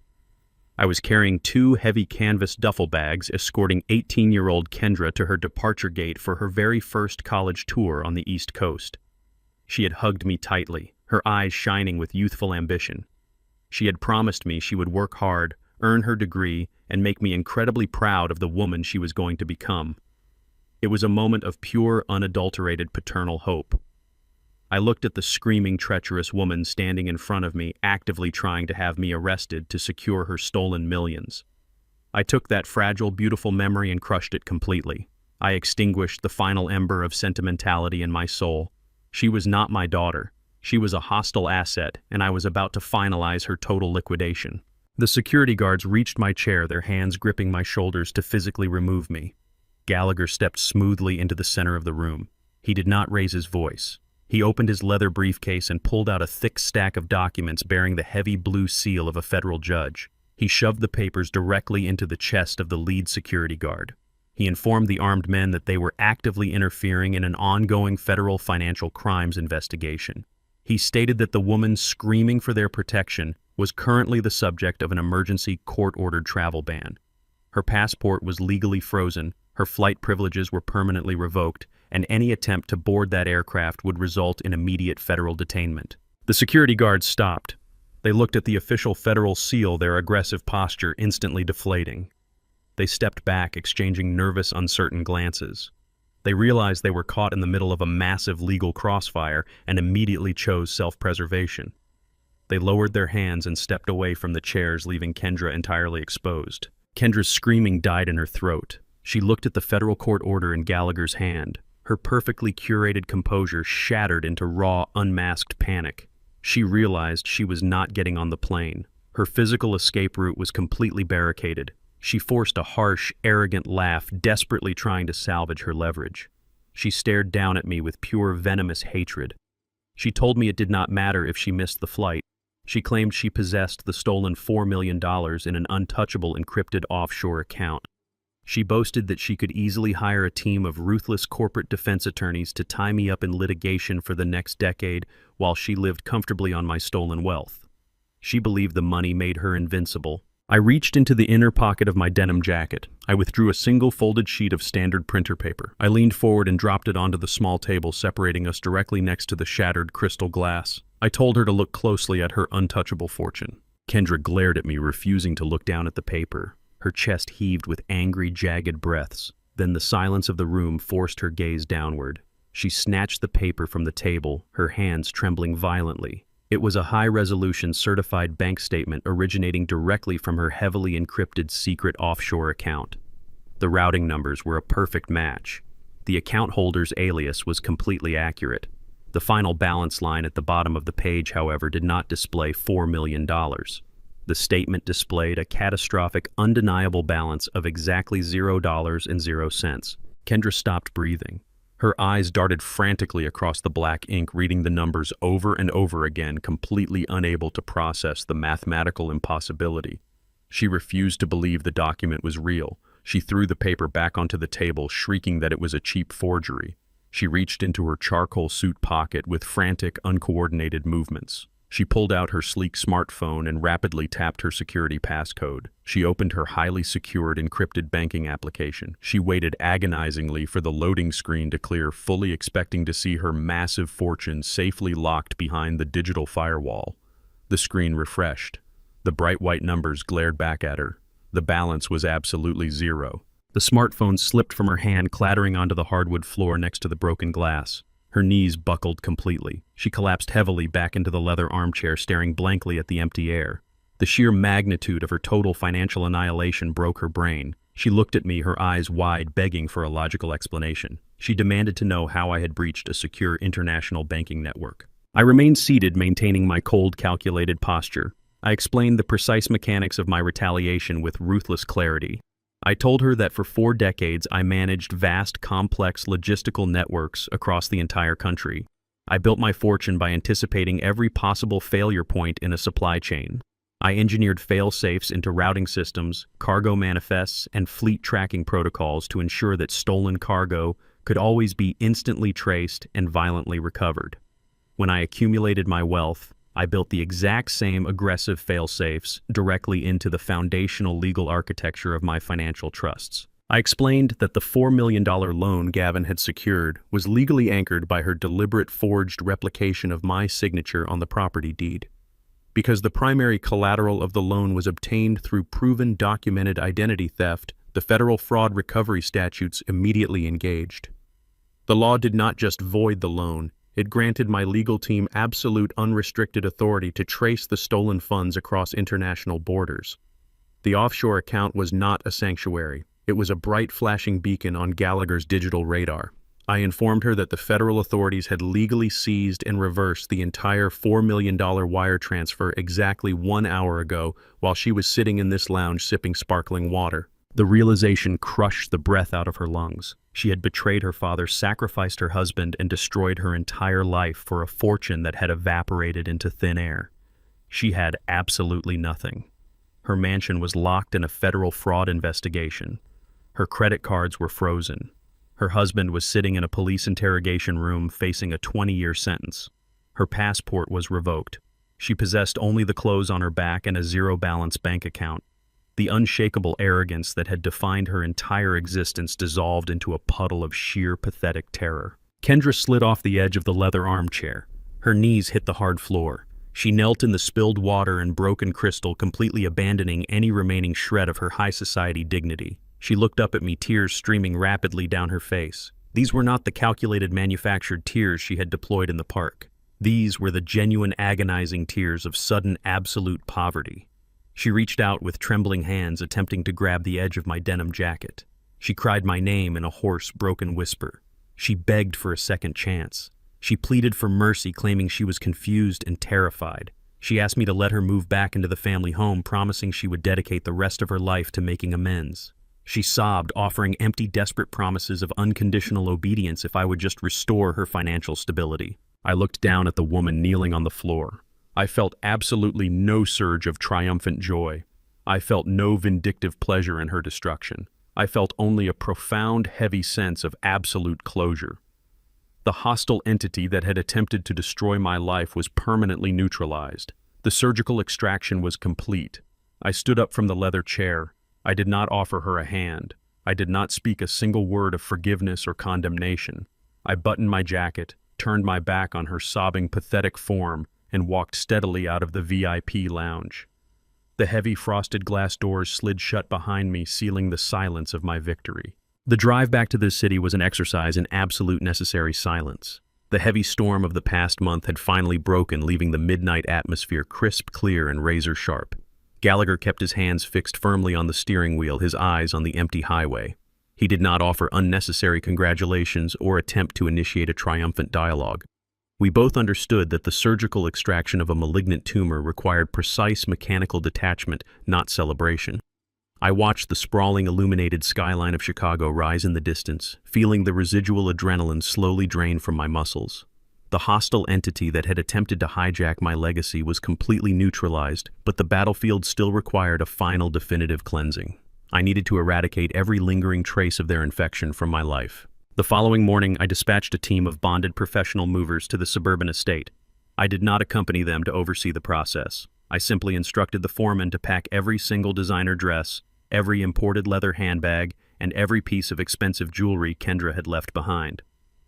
The crew worked with cold clinical efficiency, boxing her entire manufactured high society identity into sterile brown cardboard cartons. They transported the crates to a secure, climate-controlled storage facility on the outskirts of the city. I prepaid the rental agreement for exactly 30 days. I had the storage key delivered to her via certified courier. After those 30 days expired, the contents were entirely her responsibility. I immediately ordered Gallagher to unseal the restrictive covenant protecting the property and place the sprawling $10 million estate on the open luxury market. Shorn of Gavin's toxic debt and the fraudulent liens, the mansion was a prime, highly desirable asset. A wealthy international developer purchased the property in a straight cash transaction less than 2 weeks later. The massive influx of capital hit my primary heavily fortified trust account with a quiet digital finality. I was entirely divested of the opulent cage I had foolishly built for an ungrateful child. I knew exactly what that massive sum of money was meant to accomplish. Decades ago, Long before the massive shipping fleets and the complex blind trusts existed, I lived in a cramped, drafty two-bedroom walk-up on the south side of Chicago with my wife Marion. We had absolutely nothing but a shared vision and a relentless grinding work ethic. On the freezing nights when the winter wind rattled our thin window panes, Marion and I would sit at our scratched laminate kitchen table and make a solemn vow. We promised each other that if we ever successfully clawed our way out of the neighborhood, we would build a permanent ladder for the kids we left behind. We swore we would give them the raw tools necessary to forge their own salvation. Marion did not live to see the peak of our financial empire. She passed away quietly long before the first millions ever materialized in our bank accounts. I had allowed the blinding grief of her absence to cloud my judgment, channeling my vast resources into spoiling a daughter who possessed none of her mother's grace or resilience. It was time to correct that monumental failure and honor the woman who had held my hand when we had nothing. I purchased a massive, abandoned manufacturing warehouse in the exact South Side neighborhood where Marion and I had started our lives. I hired local contractors, electricians, and bricklayers to gut the decaying brick structure and rebuild it from the ground up. We transformed the cavernous, empty space into a state-of-the-art facility. I filled the brightly lit rooms with heavy-duty table saws, industrial welding rigs, modern drafting tables, and computerized diagnostic equipment. I hired veteran retired tradesmen from the union halls to run the programs. We did not teach digital marketing, corporate synergy, or venture capital strategies. We taught the raw, unforgiving mathematics of structural engineering. We taught heavy carpentry, masonry, plumbing, and steel fabrication. We taught young men and women the absolute, undeniable value of honest labor and the quiet, unshakable dignity of building something permanent with their own calloused hands. I stood in the central courtyard on the crisp morning the facility officially opened its doors. I watched the local press photograph the heavy iron letters welded securely above the main entrance. It read, "The Marion Memorial Vocational Center." The massive wealth that had almost destroyed my family was now permanently anchored in the soil of my community, generating a legacy that no corporate predator could ever forge or steal. The federal justice system operates with a slow, crushing inevitability. 6 months after the catastrophic charity gala, Gavin stood trial in a sterile, wood-paneled federal courtroom. Stripped of his tailored suits and his aggressive, arrogant bluster, he looked incredibly small and utterly pathetic. He wore a standard-issue orange jumpsuit, his hands shackled to his waist. The prosecution methodically presented the mountain of undeniable evidence Gallagher and I had compiled. They detailed the forged signatures, the wire fraud, the massive Ponzi scheme, and the deliberate exploitation of my estate. The elite investors he had defrauded sat in the gallery watching his destruction with cold, unforgiving eyes. The judge did not offer a single shred of leniency or compassion. Gavin was sentenced to 15 years in a high-security federal penitentiary completely devoid of the possibility of early parole. There would be no comfortable country club accommodations for his white-collar crimes. He was sent to a brutal concrete facility where his manipulative charm and high society vocabulary meant absolutely nothing. He was finally reduced to a mere tracking number in a rigid system he could not bribe, manipulate, or escape. Kendra's descent into reality was equally absolute and devastating. Without access to Gavin's stolen funds or my financial protection, her elite social circle abandoned her instantly. The wealthy women she had sipped champagne with at luxury boutiques blocked her number and ignored her desperate pleas for assistance. She was swiftly evicted from the temporary hotel room she had rented with her last few remaining dollars. She was forced to move into a tiny, rundown one-bedroom apartment in a decaying suburb far outside the city limits. The harsh reality of true poverty hit her with the inescapable force of a freight train. She secured a job working the cash register at a generic, brightly lit retail outlet. She spent her days standing on her feet for 8 agonizing hours, wearing a stiff polyester uniform, scanning barcodes under glaring fluorescent lights for minimum wage. Every single paycheck she earned was immediately devoured by rent, utilities, and basic groceries. She had to learn the crushing, terrifying mathematics of surviving on a rigid, unforgiving budget. I received detailed reports of her circumstances through Gallagher's network, but I did not intervene. I did not send a check, I did not offer a lifeline, and I did not answer the frantic letters she sent to my lawyer's office. She was finally reaping the exact bitter harvest she had so ruthlessly planted. She was learning the value of a dollar through the sheer inescapable agony of earning it with her own sweat. The insulation of unearned wealth was permanently gone. The chaotic, violent war for my legacy had completely concluded. I did not return to the high-rise downtown condominiums or seek out a new luxury estate in the suburbs. I moved back into the original modest single-story brick home I had purchased shortly after Marion passed away. It was a quiet, unassuming structure tucked away on a peaceful residential street surrounded by ancient oak trees and simple manicured lawns. There were no grand marble foyers, no crystal chandeliers, and no sprawling gated driveways. There were only sturdy wooden floors, comfortable armchairs, and the lingering, comforting echoes of a simple, honest life. I woke up early on a crisp, clear autumn morning. The neighborhood was perfectly still, bathed in the soft gray light of the impending dawn. I walked into my small kitchen and brewed a pot of strong, dark coffee. I poured the steaming liquid into a heavy ceramic mug, feeling the comforting heat radiate against my calloused palms. I pushed open the wooden front door and stepped out onto the small concrete porch. I sat down in an old weather-beaten rocking chair. The cool morning breeze rustled through the dying oak leaves, carrying the faint, distant scent of wood smoke. I took a slow, deliberate sip of the bitter coffee. The house behind me was entirely quiet.